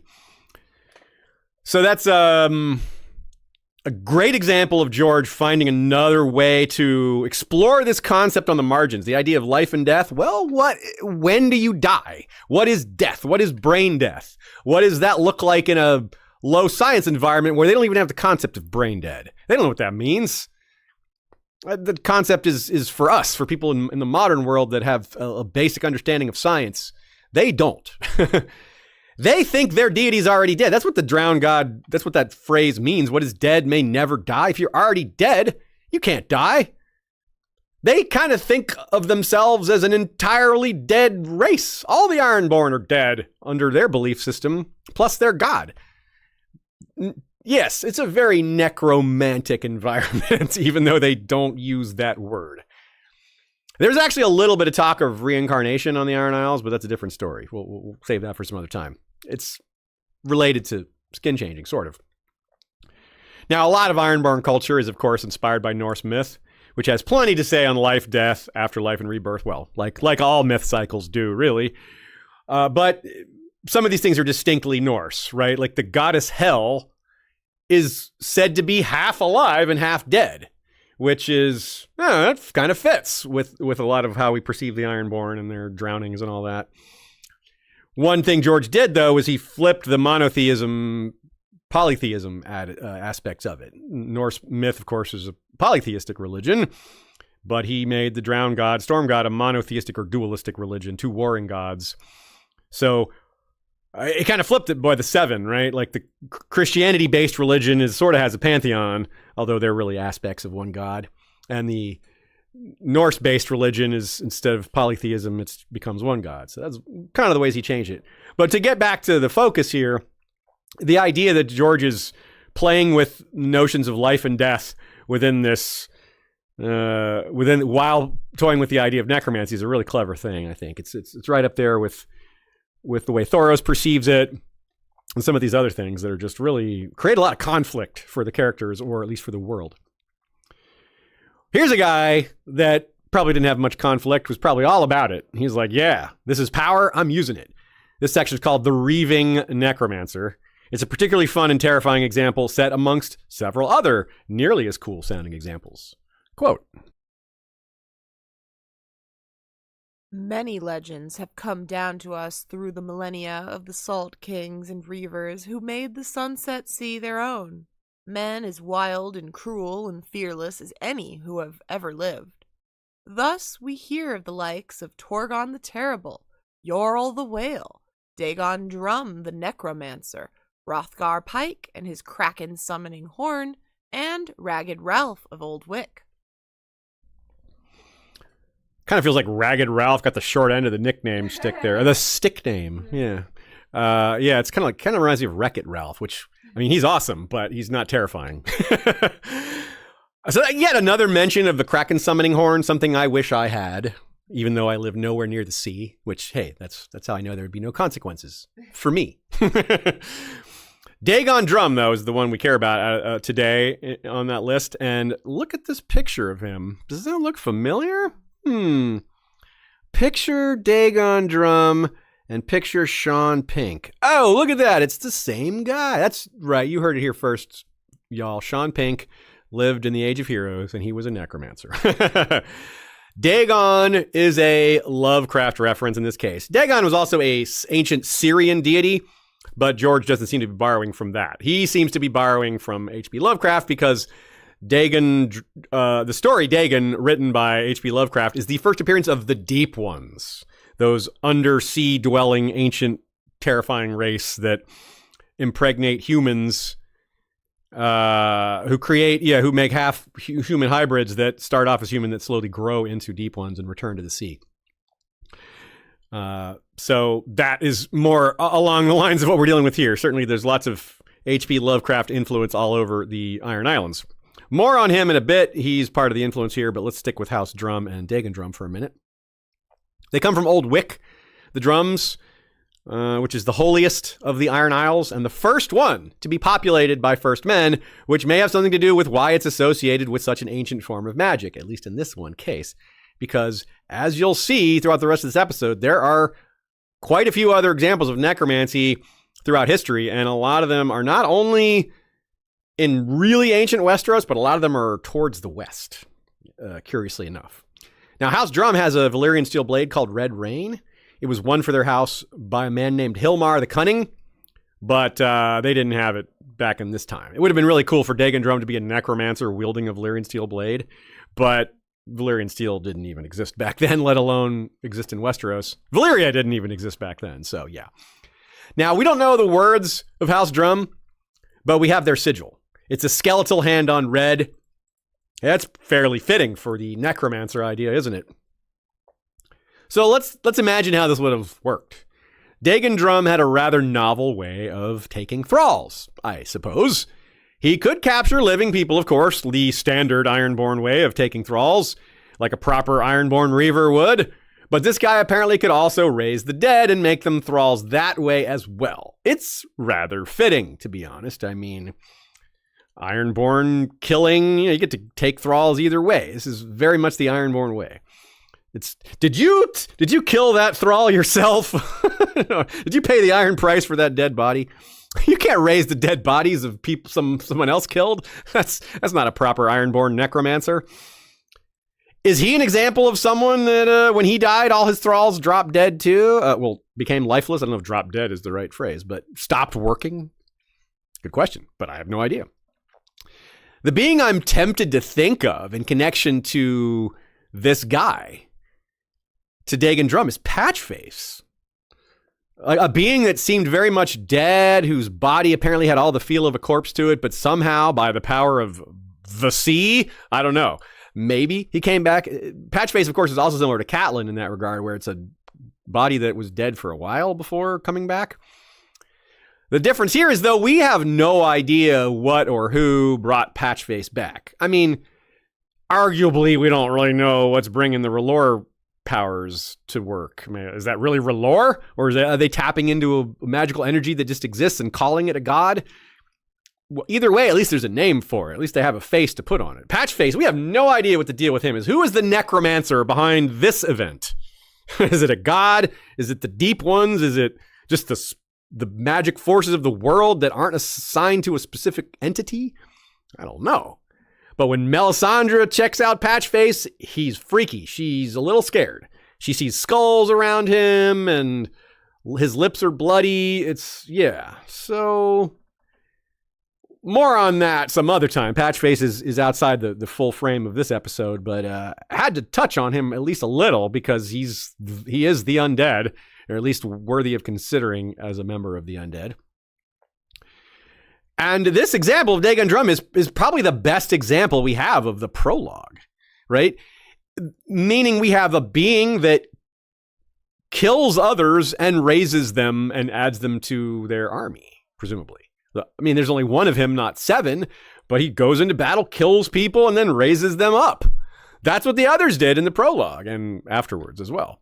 So yeah, like, it's curious how this ancient example is maybe one of the closest parallels to what the others do.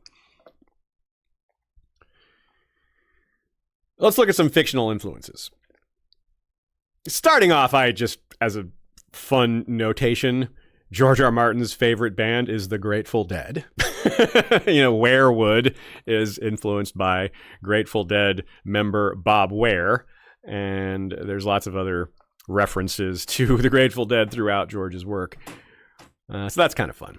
But let's talk about actual literary works. Herbert West, Reanimator by H.P. Lovecraft. Terrible. A bad story. Even Lovecraft hated it. S.T. Joshi, who is the world's preeminent Lovecraft scholar, says widely regarded as his worst piece. So why does it even exist? Lovecraft was poor throughout most of his life. Throughout all of his life, except for when he was really young. Throughout his adult life, he was poor, we'll say. He got paid pretty well for this, so he did it, because he's like, I need the money. It was written as a parody of Frankenstein. Herbert West has a few loose parallels to Qyburn. Herbert West is at medical school. He gets obsessed with the idea of life after death and raising the dead and all this. He doesn't get kicked out of school like Qyburn does, get kicked out of the Citadel, but he does get banned from the morgue, the school morgue, or the cadavers are off limits to him because of his experiments. And he also accidentally burns the place down. West, at one point, rushes the body of a champion boxer to his lab in order to reanimate him quickly because he doesn't want too much degradation or decomposition to set in. Sounds kind of familiar, doesn't it? Qyburn rushing the body of a poisoned Gregor Clegane to his lab. West gets access to a lot of corpses during a plague outbreak. He gets a windfall of bodies to play with when I think it's typhoid strikes. We might get that in A Song of Ice and Fire too if there's some sort of grayscale plague or anything like that. Then he gets even more access to bodies because Herbert West becomes a combat medic during World War I. Parallel to Qyburn joining the Brave Companions, right? Herbert West becomes friendly with his commanding officer, who also is obsessed with life after death, and eventually his commanding officer is killed, and then he cuts the guy's head off to try to preserve it. It's kind of the reverse of Gregor, right? Cutting the head off and animates the body, and in this case, but the head on the body of his former commanding officer kills him. With a body attached to it, which might be what happens to Gregor. So I'm sorry, I said that badly before. Let me repeat. Gregor got a same body, new head. This guy got same head, new body. That's the reverse. That's what I meant. And Qyburn's former commander, Vargo Hoat, famously also lost his head. Yeah. Also relevant would be H.P. Lovecraft's Necronomicon, the fictional occult book that pops up here and there in some of his stories, and then in other authors borrowed this and said, hey, let's just do that. He was, throughout his career, people asked him if the book was real, and if he had written, he's like, no, it's just a thing. And it means Book of the Dead, necro and nomicon. Those are the two words. But he gave the smart literary answer. He's like, no, I can't write that book. It would destroy the mystery. The idea of it is best when you're just imagining what might be in those pages. If I were to write the pages, it would be. But it's people to this day think it's a real book. It's not. It does not exist. But people have created copies of it to make people think it's the Lovecraft one. Because why not? Why not make a buck off of a book that people think exists? It would be fun to see an homage to the Necronomicon in like the Citadel. Let's see, Sam is like looking through books and there's the Necronomicon or something like that. That is not dead, which can eternal lie. And with strange eons, even death may die is a Lovecraft line from, I forget. I think it's from the Call of Cthulhu, I believe. So that's very similar to what is dead may never die and rises again harder and stronger, right?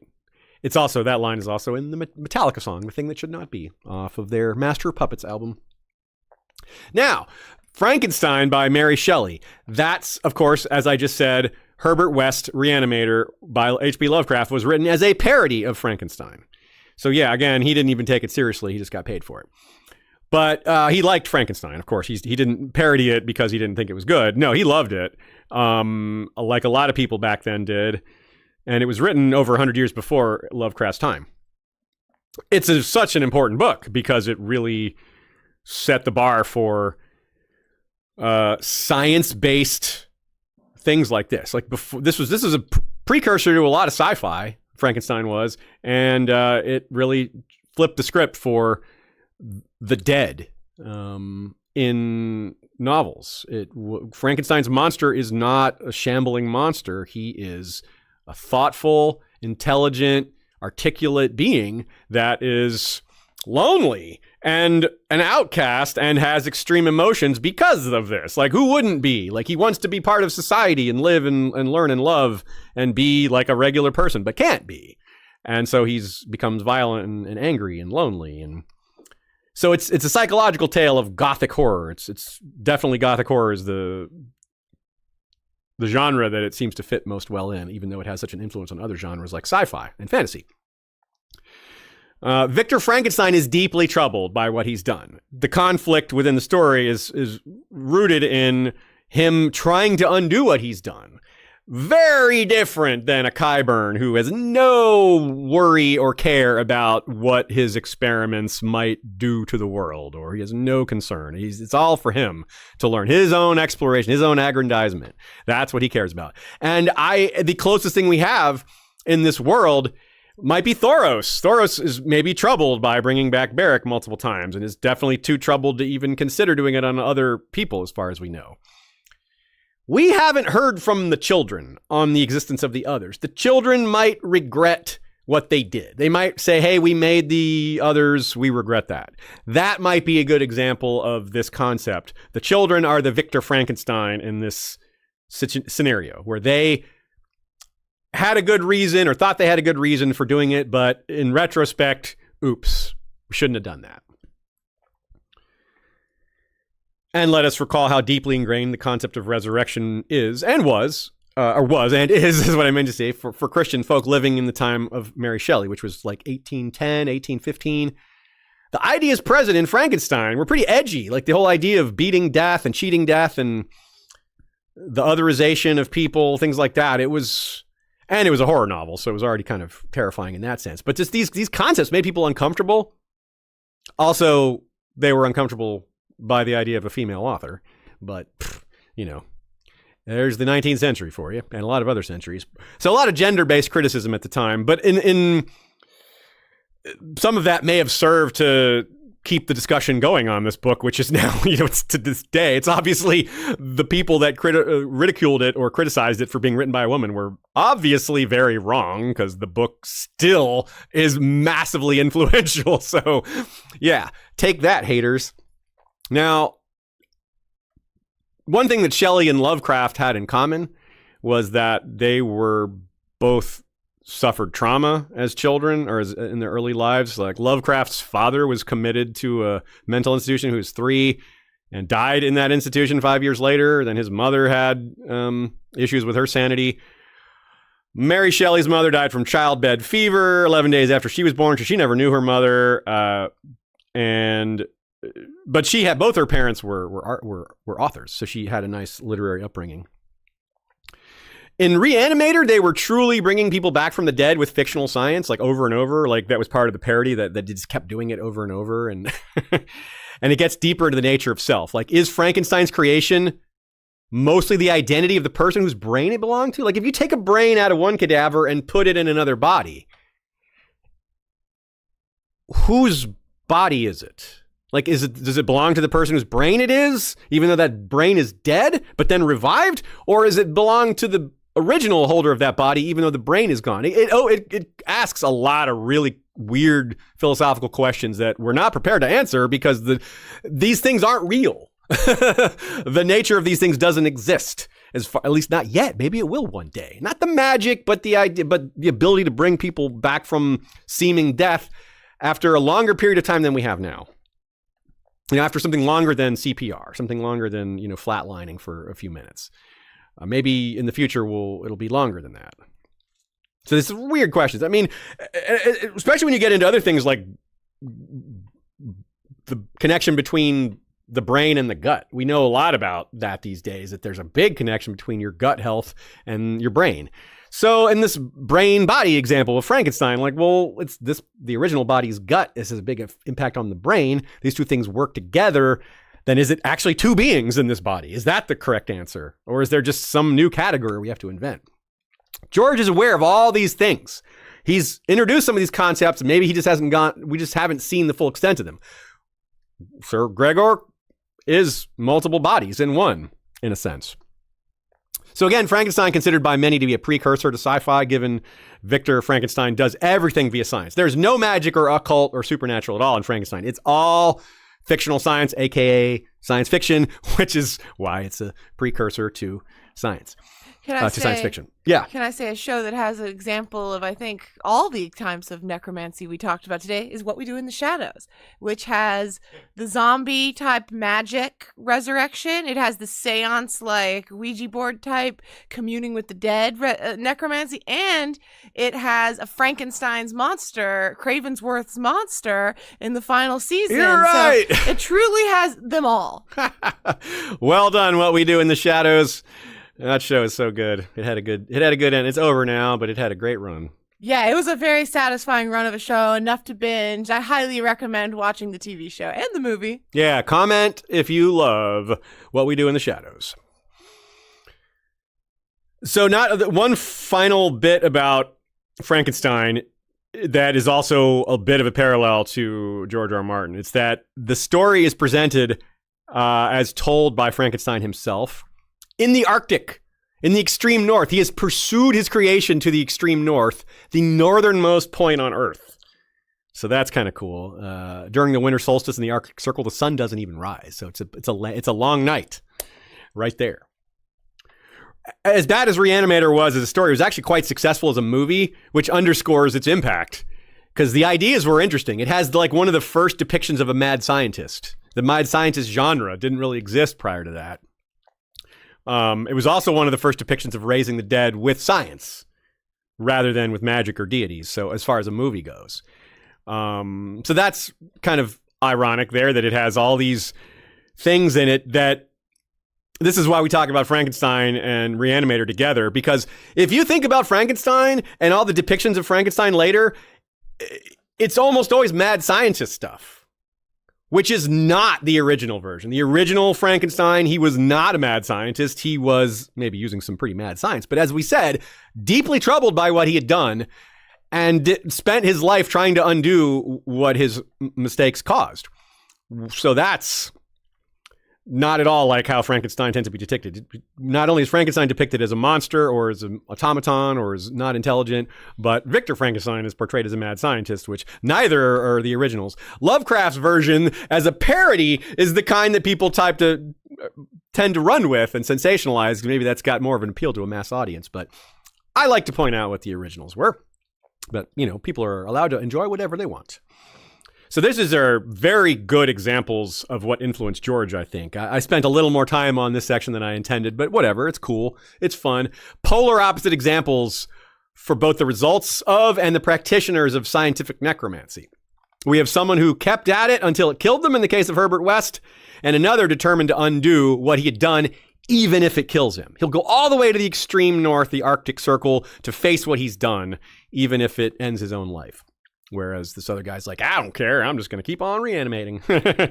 One deeply troubled, one who got progressively eviler. One who made an articulate, intelligent being capable of love. The other made mostly out of control or vindictive, aggressive, violent beings and didn't care. So obviously, this is taking us to our next character in A Song of Ice and Fire, where fictional science replaces magic. The magic science-based necromancy, some combination of the two, has a place in A Song of Ice and Fire, deep down in the black cells and laboratories of Qyburn. This really makes him seem like a big deal, huh? We're like, the others, R'hllor, the drowned god, Qyburn. it's like, I mean, I'm a god. I'm the god of, I don't know what I'm the god of. I'm the god of creepy. I'm the god of hiding in your closet. No, he's definitely messing with the powers of gods, though. I mean, the power of life and death is supposed to be in the hands of the deities, right? That's usually how this is defined. And generally, when you mess with the powers of gods, it backfires on the creator. That is not unlikely to be the fate George has in store for Qyburn. We'll just have to see. Well, read. As I said during the intro, the term necromancy doesn't come up a lot in A Song of Ice and Fire, but it does come up from time to time. Here's one of those times. Quote. There is a letter from your lady wife. Qyburn pulled a roll of parchment from his sleeve. Though he wore maester's robes, there was no chain about his neck. It was whispered that he had lost it for dabbling in necromancy. That's actually the first time the word is used in A Song of Ice and Fire. Figures that it would be associated with Qyburn? With figures that it would be associated with Qyburn and at Harrenhal. Now, Harrenhal doesn't have a lot of direct association with necromancy, but it sure does have a lot of association with ghosts, i.e. the product of necromancy, possibly, and blood magic, which is maybe a cousin to necromancy. Maybe blood magic is used in necromancy sometimes. And for more on that, check out our fairly recent episode on the Black Bat of Harrenhal, aka House Lothston. Another time the word necromancy, or necromancer rather, comes up repeatedly is the appendix next to Qyburn's name. That's right. He's straight up in different books, different appendices. He's listed as a sometime necromancer, a reputed necromancer, and then just a necromancer. So, yeah, the appendix is harder to argue with. Yeah, he's a necromancer. So I guess he was someone that dabbled in it. He was messing with it, experimenting with it, and that's when the Citadel kicked him out. They found out about it and said, no more of that. You're gone. And I doubt that they kicked him out if he wasn't making progress. I mean, if he was, maybe he was just cutting bodies open and they're like, bro, what are you doing? You know, that's terrifying. Stop that. But it might have been because he had some results. I mean, he definitely got results eventually. So it would stand to reason that he had some early successes. Maybe he, I don't know, animated a cadaverous hand or a dead mouse or something like that. Ted Mouse. I named a musical artist by accident. So he may have also learned things at Harrenhal. I don't mean like from an individual, but there's books at Harrenhal, and those books might have been put there by Lady Danelle Lothston or one of her predecessors there at Harrenhal. Who knows what kind of creepy sorceress tomes might be in the shelves there that Qyburn had access to.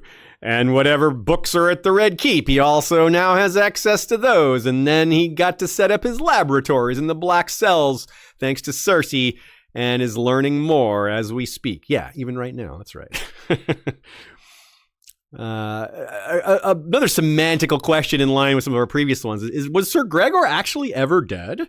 Is it like the Last of Us fungus or the 28 days later virus where it just turns them into this kind of seemingly dead zombie-like creature. Sir Gregor was dying slowly. I don't know that he actually died before becoming the Kyborg. It's, again, semantics. But fun semantics. Yeah. Now, that quote was from Arya at A Clash of Kings. It's not just whispered that he lost his chain for necromancy. This is what he straight up tells Cersei, quote, "The Archmaesters are all craven at heart. The Grey Sheep, Marwyn calls them. I was as skilled a healer as Ebros, but aspired... Actually, I want to say it again. I was as skilled a healer as Ebros, but aspired to surpass him. For hundreds of years, the men of the Citadel have opened the bodies of the dead to study the nature of life. I wished to understand the nature of death, so I opened the bodies of the living. For that crime, the Grey Sheep shamed me and forced me into exile. But I understand the nature of life and death better than any man in Old Town." Do you? That intrigued her. Very well. The mountain is yours. Do what you will with him, but confine your studies to the black cells. Even Cersei, who does all sorts of things out in the open, like cruelty and displays of power and cruel displays of power, knows that this needs to be kept on the down low. Even Cersei knows this is too much for the public. Keep this under wraps. Even Cersei knows that necromancy is, she's like, the Citadel had a good reason for kicking you out, man, but I can make use of you. For that crime, the Grey Sheep shamed me. Open bodies of the living? Yeah, that's a crime. I'm glad you see it that way, Qyburn. What is he doing? Experimenting on prisoners like he's doing now? Yeah, probably. Eesh. So, he also tells her, I won't bother to quote it, but he says, you need to fight like with like. Send a knight to kill a knight. Send an archer to kill an archer. To combat the black arts... ... He leaves the thought unspoken, but Cersei obviously follows his meaning, and she's like, okay, you're hired. Then this is when that next, the quote happens right then after that exchange. And well, he produces results. Like, Cersei can't be like, well, that was a waste of time. She now has an unholy, ungodly, possibly near undefeatable protector, bodyguard walking around with her at all times, and everyone is terrified of him. Kevin, in his epilogue chapter, knows what the deal is, sort of. He's like, we all kind of know what that is. Like, that's Gregor, and how is he walking around? Like, he doesn't like thinking about it, but he knows that there's no other explanation. It's creepy as hell. And he knows that other people know. Like, the others, Kingsguard, are like, what the hell? So again, you have this thing just out in the open. This is Cersei, again, willing to do things like this out in the open. We don't know what the Kyborg can do. We don't know exactly how dangerous or deadly or unstoppable the mountain that died it really is. But surely he'll be hard to stop. Surely he'll be a menace. Surely he'll be intense. So Cersei lost Jaime, but she got Sir Gregor. Traded her romance for a necromancer. There's a lot of implications of that. And consider what would happen if the High Sparrow learns about what the deal is with that guy. Like, are they going to call that an abomination? Will they react to that at all? Will they even learn about it? I don't know. They might be distracted by bigger, more supernatural things like, I don't know, dragons or something. But still, they wouldn't look kindly on that. Let's look at some necromancers elsewhere. Necromancers of the world unite. I made a joke about that at the beginning, how necromancers are solitary figures, and that is a social consequence of being a necromancer, apparently, or of using this form of magic, is no one's going to want to be around you. This is creepy business. This is a solitary profession, right? You don't have a lot of friends when you're a necromancer. But it is still a practice done worldwide. Some examples like this might be rumor, but in other places we can be confident in what we're told. But we also have some more domestic examples. Before moving away from Westeros, let's talk about the hooded man of the Bane Fort and take a look at where the Bane Fort is. Far to the west, right? But it's pretty close to the Iron Isles, where we find, where we had talked about our reaving necromancer of House Drum. And this story is also from the Age of Heroes, so the proximity is interesting there. The kings of the Banefort were called the Hooded Kings, and they descended from the legendary Hooded Man. I wrote Hoodin Man here. What is a Hoodin Man? The Lannisters under King Lorien married the Rains of Castamere, and their combined power, the Rains and the Lannisters, was able to take down the final Hooded King. He must have been pretty powerful to require both Lannister and Rain to take him down. And that tracks, because check out this quote. King Morgon was supposedly a necromancer of terrible power, and it is written that as he lay dying, he told the Lannisters who had slain him, amongst them 3 of Lorien's own sons, that he would return from the grave to wreak vengeance upon them once and all.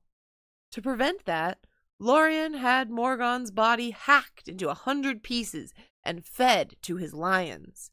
In a grisly aftermath, however, those selfsame lions broke loose 2 years later in the bowels of Casterly Rock and slew the king's sons, just as the Hooded King had promised. I think the implication here may be that the Hooded Man, whom all Baneforts descend, was also a necromancer or some kind of magic wielder, and his descendants followed him in that tradition until this final one, King Morgon. We're told that the war against King Morgon lasted 20 years, and again, it was Rain and Lannister versus this guy.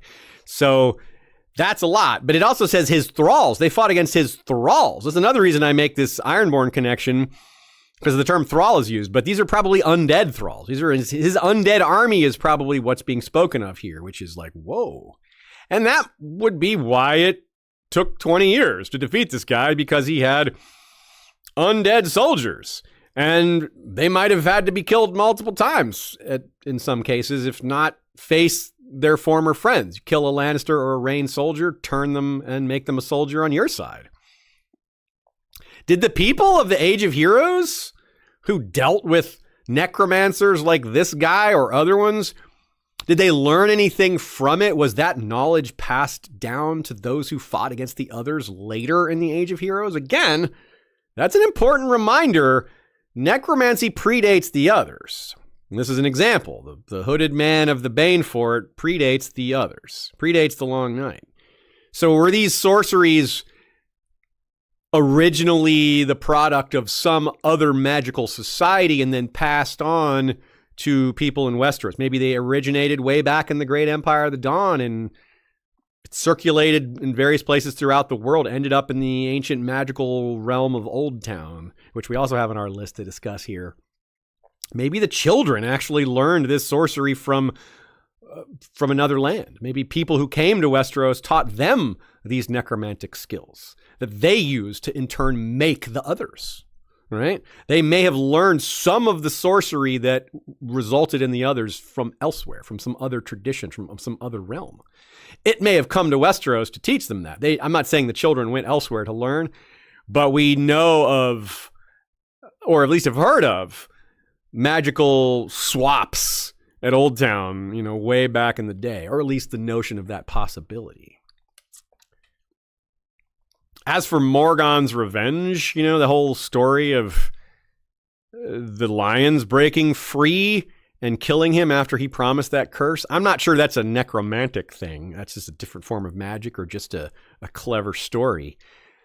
But it should be noted that both Ghost and Summer have eaten the undead. Like they've eaten dead bodies that were animated. Just like these lions ate the body of the necromancer here. So I'm not sure that's the lesson here, but it's the only thing I think of, so I wanted to throw it out there. If you have any other angles on that, let me know, because that one's kind of curious to me. The whole idea of the lions killing that curse with the lions and the dead bodies inside them. Maybe a little bit of a reincarnation story, or a little bit like a Second Life parable. Yeah, I think it's just meant to be a parable, kind of. Yeah, like that. Yeah. I think that's the right term for it. Yeah, I like that idea. I'll land on that one for now, and Asshai will too. Yeah, you tell us if you think differently.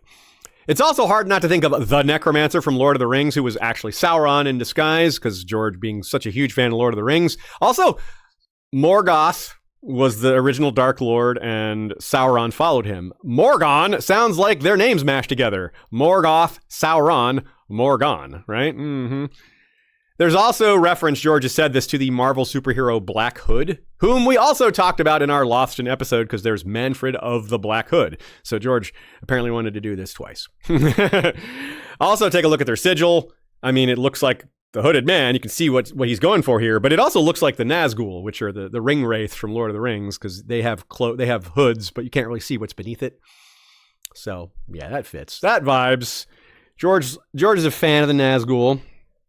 The 9. Let's move to the High Tower.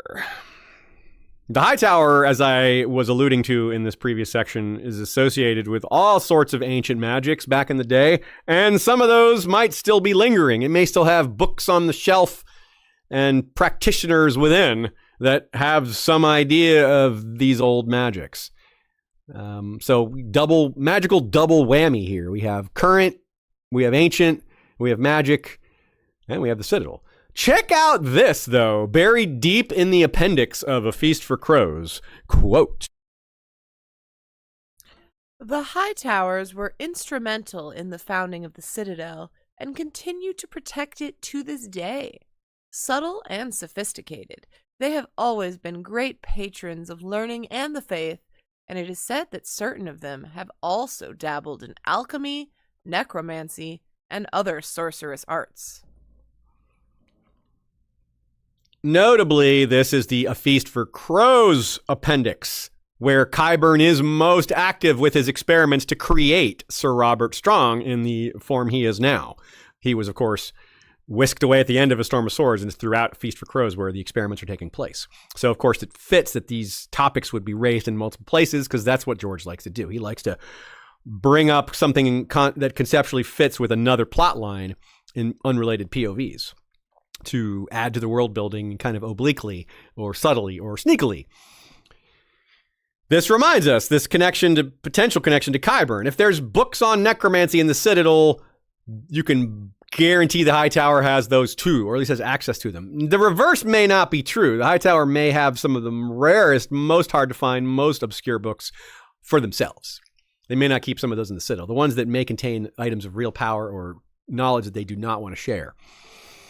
And of course, that's conjecture, but I think it stands to reason.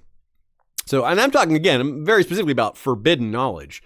Stuff that maybe was forbidden as long back as the ancient black stone base of the High Tower was built, which, let's not forget, that's a thing. The strange stone exists at the base of the High Tower, which may imply that the Great Empire of the Dawn stretched this far, or at least had an outpost here, which is part of why we are able to thoroughly theorize about the potential for arcane imports to Old Town in truly ancient days coming from other places around the world.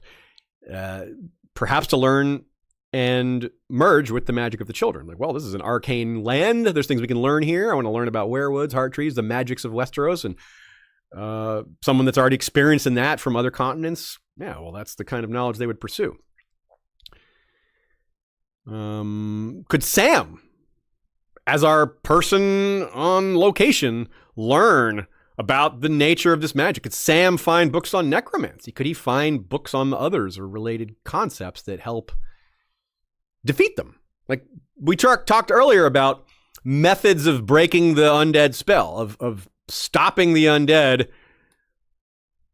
breaking the rays, whatever magic has them enchanted and walking around. Can you break that spell without killing the other or using or destroying the wight?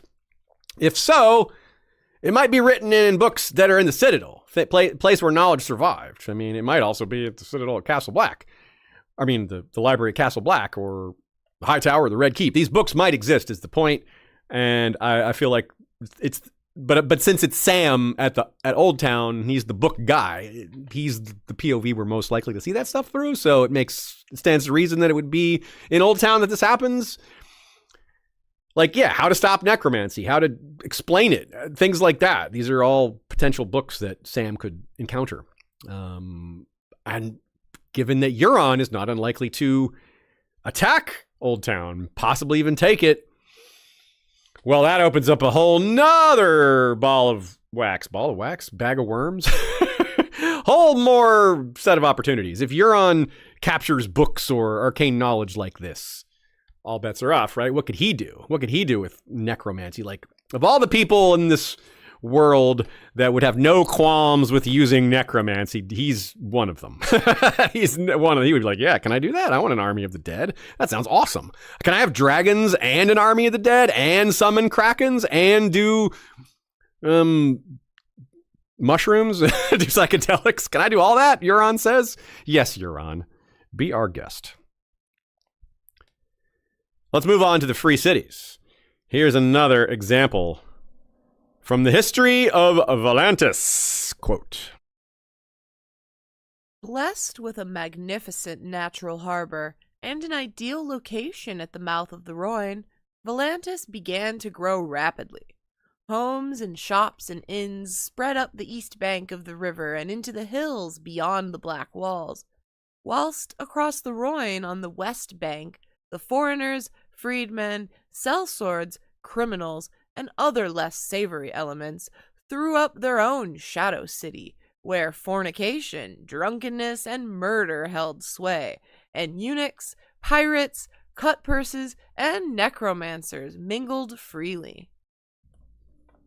It's a little bit of an odd grouping there, right? Eunuchs, pirates, cutpurses, and necromancers?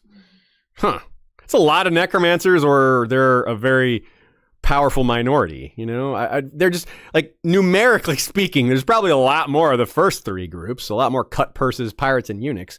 And eunuchs, like, what is that? That's not a profession. That's just a condition. Like, I can understand, though, that they're outcasts, though. You know, other civilized society doesn't allow them to participate, so they get pushed to the margins. With all those necromancers around, that's why there's so many eunuchs. If we believe Varys' story, the necromancers keep making them into eunuchs. Oh, God. Yeah. Good thing those private parts are burned in the fire. She'd had just like little shriveled penises just crawling along on the ground, still animated by some distant necromancy. He's like, dude, these things are a plague. We got little genitalia just crawling along the ground here. It's a weird place to be. You can understand why the Volantines shut this place down, right?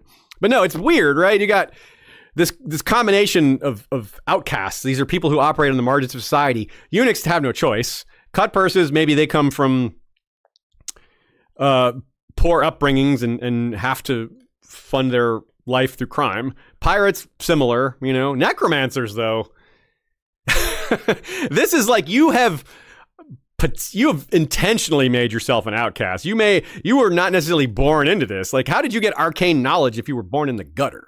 That's unlikely. You know, these other people were probably born poor. That's why you're a eunuch. That's why you're a pirate. That's why you're a cutpurse. But necromancer, where it's like, if you're a pirate and you went to Harvard, you know, that doesn't really, like, I don't get that. You know, that's weird. I mean, it'll happen every once in a while, but it's obscure, those examples like that. It's not going to happen very often. Someone that has the knowledge of like this is too obscure to learn if you're just born in the gutter, born poor, born without an education, born as an orphan. It's very unlikely that you can learn these things, at least as a young person. Maybe you got through that, your early life, and came out of it, and, you know, that's why you're comfortable outside of society, because you were never really a part of it in the first place. But still, this can't be easy to learn. Like, where do you learn necromancy? You got to find an existing necromancer and be their, like, acolyte for a while. Would you trust this person? Wouldn't you be worried they'd experiment on you? Whatever, people will do a lot for power, though. You know, you might take a lot of risks to do that. Where are they drawing their power from? Are they drawing power from R'hllor? Are they drawing power from... They aren't drawing power from whatever the old gods have, because this is Essos. I don't think they can draw power from there. Maybe Mother Rhoyne. This is on the other side. This is the mouth of the Rhoyne. Maybe the water magics actually have some sway here. After all, the drowned god, patch face, there's water magics associated with necromancy, so it doesn't sound like something Mother Royne would do, but what do we know about Mother Royne's real, personality, if she has one? So I picture, I'm imagining what this Shadow City looked like, and you might have some hooded figure. I'm picturing all necromancers as hooded. I don't know why. It's just it's the image of the Baneford, I guess. But they wouldn't all necessarily be hooded, but a lot of them would be. They'd all be walking around in their robes with like a Robert Strong or two at their side to protect them, but shorter, not 8 feet tall. Moving on to Qohor. We did a whole episode on Qohor, and Qohor is already called the City of Sorcerers by some, so it's not surprising that necromancy be one of the many types of sorcery practiced there. It kind of has the trifecta there. It's got necromancy and also divination and blood magic, which blood magic is probably the most associated in the fantasy sense, and divination is the most associated in the real world sense with necromancy, as we explained earlier. Honestly, if Qohor did a lot of trade with the Dothraki, I think that if you got these long caravans heading out to Vaes Dothrak, undead caravan guards might be pretty effective. You don't have to pay them. You don't have to feed them. And of course, the Black Goat has all sorts of associations. There's sacrifice. There's not just sacrifice of people, but animals too. Is it permitted in their religion to raise the dead of a sacrificial victim? Is that taking it back from the Black Goat? It's hey, we gave this being to you, but now we're raising the dead and is that you're taking the sacrifice back? You're withdrawing your sacrifice to the Black Goat by taking the body back? These are questions that we'll have to ask the priests of Qohor. What do they think? What's their deal? How do they interpret things like this? I would have been the most annoying kid at a seminary school. I'd be asking all these edgy questions that the priest would just be like, oh God, you're so annoying, kid. I got it from George Carlin, though. George Carlin had this bit where he talks about being in let's say you're on a ship at sea and you're trying to have your last communion or your say confession on the last day possible, but the chaplain is in a coma. What do you do? Will God forgive you? But then you cross the international date line and it becomes yesterday and the chaplain wakes up. Are you good? Yeah. That's what we're trying to do with this episode, but we're pointing these questions at George R. Martin instead of at some hapless priest. So yeah, Qohor, good example, even though we don't have a lot of specifics there, but certainly a place where necromancy happens. Let's go back even farther and further east to Asshai and the Great Empire of the Dawn. I've referenced already the long list of magics practiced in Asshai. I don't need to do it again, but it's a long list. Nothing is forbidden there. If magic works better there, which it seems to, then it only follows that a lot of people would go there to practice and experiment because it's a good environment, both from permission and from the arcane environment itself. I picture the necromancers of Asshai as something like a Qyburn, a little bit like what we just imagined in the Shadow City across from Volantis. Solitary figures doing weird experiments in a place that tolerates such don't ask, don't tell environment. It's perfect for such things. All sorcerers and magic practitioners aspire to live in such a place. Mirri Maz Duur learned from Archmaester Marwyn there, learned things that sound frighteningly similar to what Qyburn was talking about.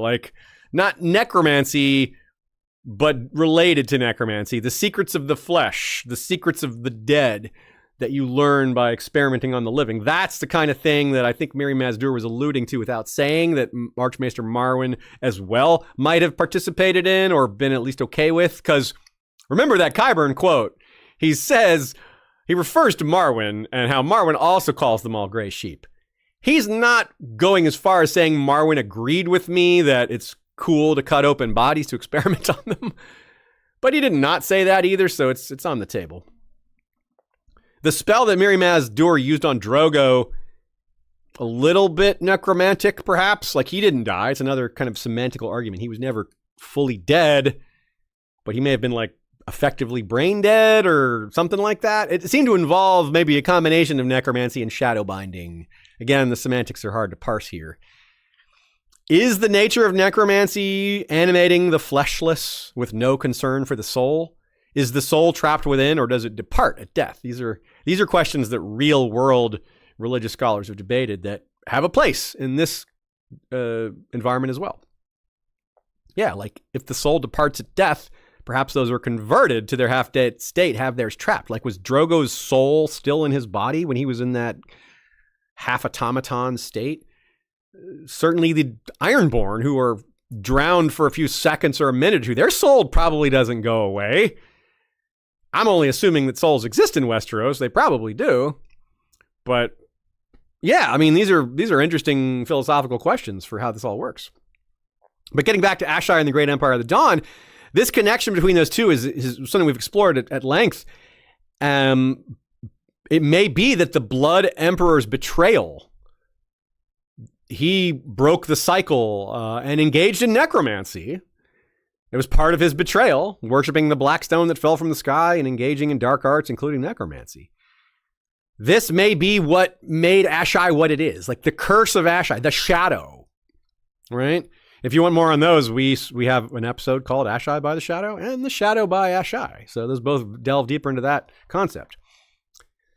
It could be that the necromancy learned in the time of the Bloodstone Emperor. He may have been the one to figure it out. He may be the original necromancer of this world.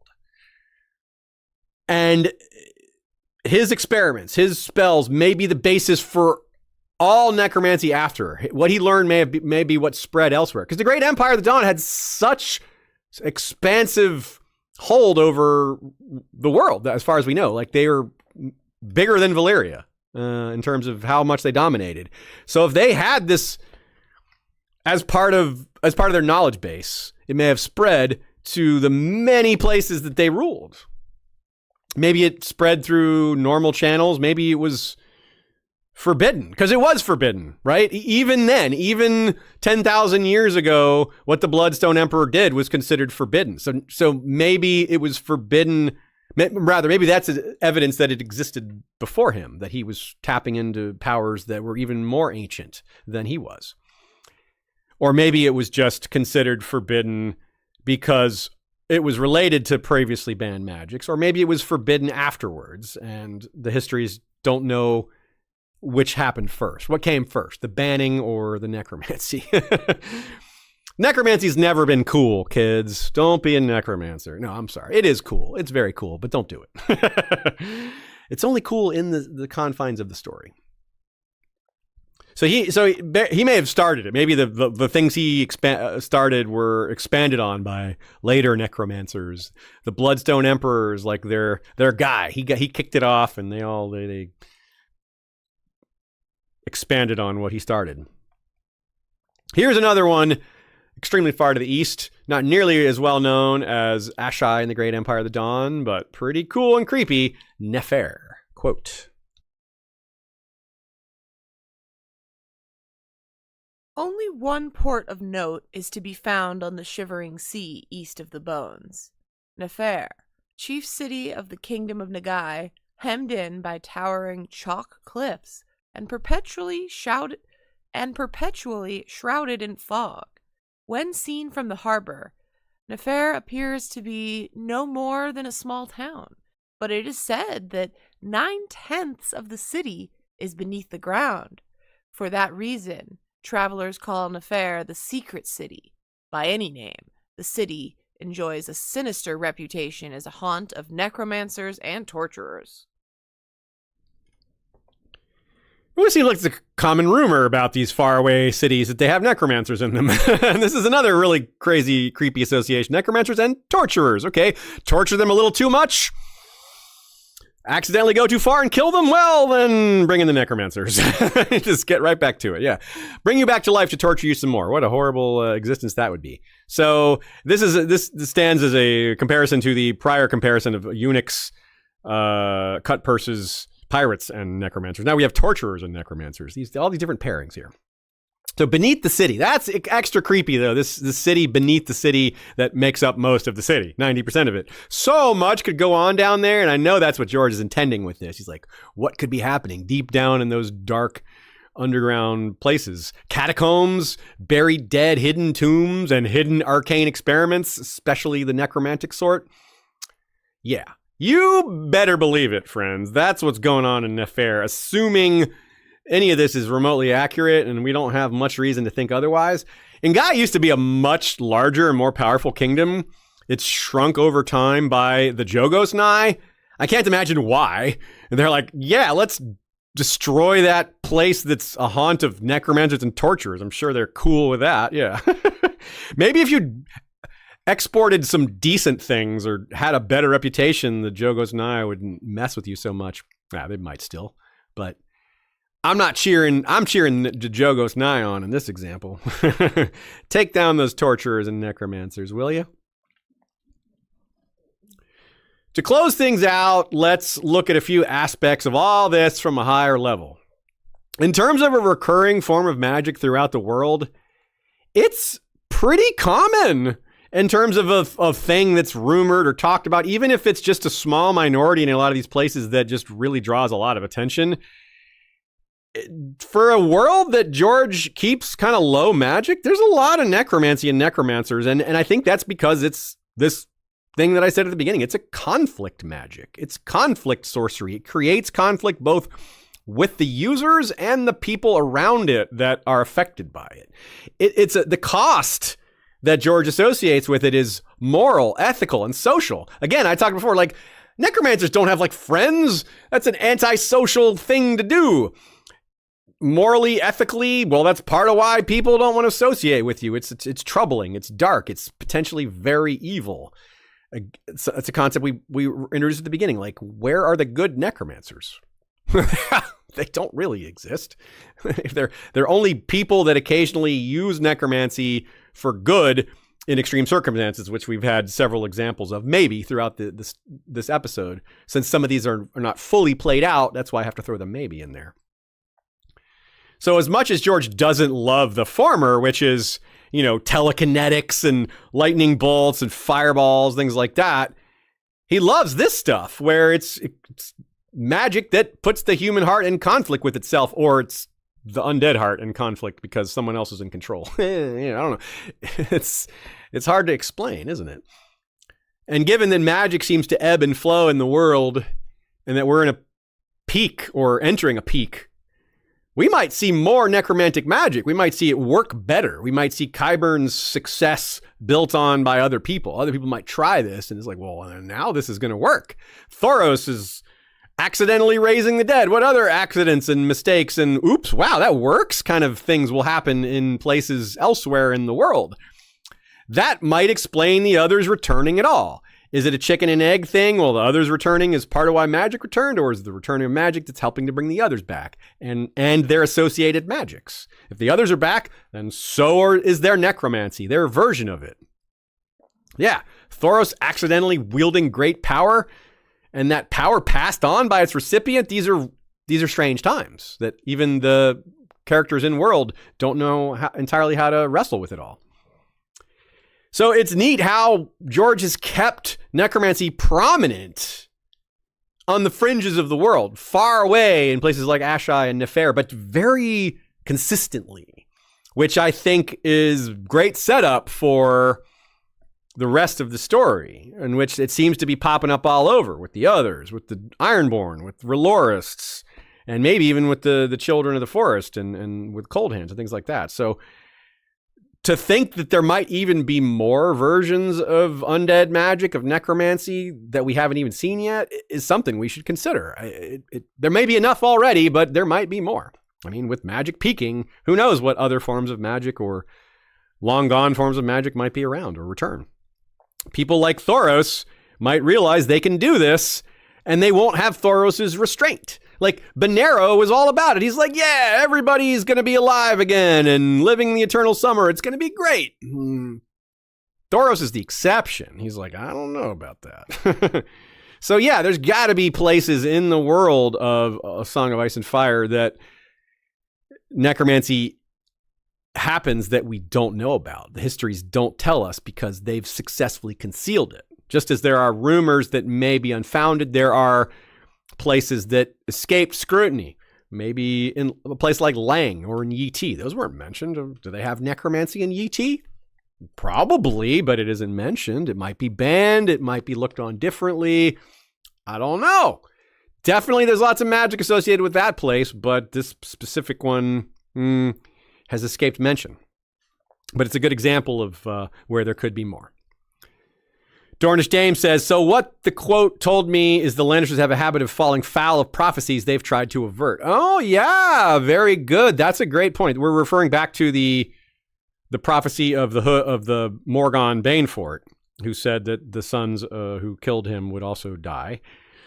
Yeah, we got Cersei and the Valonqar, and we also have maybe the indirect one that's less about the Lannisters and more about the Valyrians associated with the Lannisters, which is that the gold of Casterly Rock would be the doom of Valyria. So that's maybe not quite connected in the way you mean, but I thought of it. Very good catch, Dornish Dame, as usual. Our trivia question, it was, the prologue is the first time we see necromancy in action, but who is the first person we learn that's been accused of it? The answer is Qyburn. Qyburn, of course. Good old Qyburn. Bad old Qyburn. Yeah. I think I might have mentioned it before, but I had an ex who had horrible nightmares of Qyburn, just picturing him and his experiments. I get it. Like, that dude's creepy. He's one of the creepiest there is. Like the mad scientist experimenting on people. Meanwhile, I've had nightmares of the mountain of Gregor Clegane. Yeah. Both sides of it, right? Yeah, that's pretty terrifying. So we mentioned a lot of our previous episodes, and there's probably more that I didn't mention. But for sure, our House Lofston episode, The Black Bat of Harrenhal, young Melisandre, Thoros of Myr, The Curious Case of Cold Hands, our third Bloodraven episode, which deals with his life after going to the Wall. His early life is a lot less magical. It's more Blackfire Rebellion oriented, but of course, those are good episodes too. Of course, I mentioned our Asshai by the Shadow and the Shadow by Asshai episodes. Great Empire of the Dawn. We have the episode on Qohor. And like I said, probably some more that I forgot to mention. But that's a lot. That's a nice list. Check out any of those episodes if you want to stay immersed. And always come back for more, because we will be back again with more episodes. That's what we always do. We like to make these, and we'll continue to do so. Thanks again to Nina. Happy birthday again, Nina. Thanks to Joey Townsend for our great intro music. Thanks to Michael Klarfeld for our intro video. And for the maps you see behind us, you can get your own Claradox map, KLARADOX.de. You can order the file and then go take it to a local printer, like a Kinko's or something like that, and they will make it in whatever size you ask them to. It's fantastic. Check it out. And we'll be back, not next week, but the week after with another new episode. And you know what to do in the meantime. We're off next week for an exciting reason. That's right. Ashaya's mother is getting married. Yeah, on 4/20. On 4/20. We're going to Vegas. Yeah, so anyway, we'll be back. So we'll be back the week after with more. You know what to do in the meantime. Valar, read us.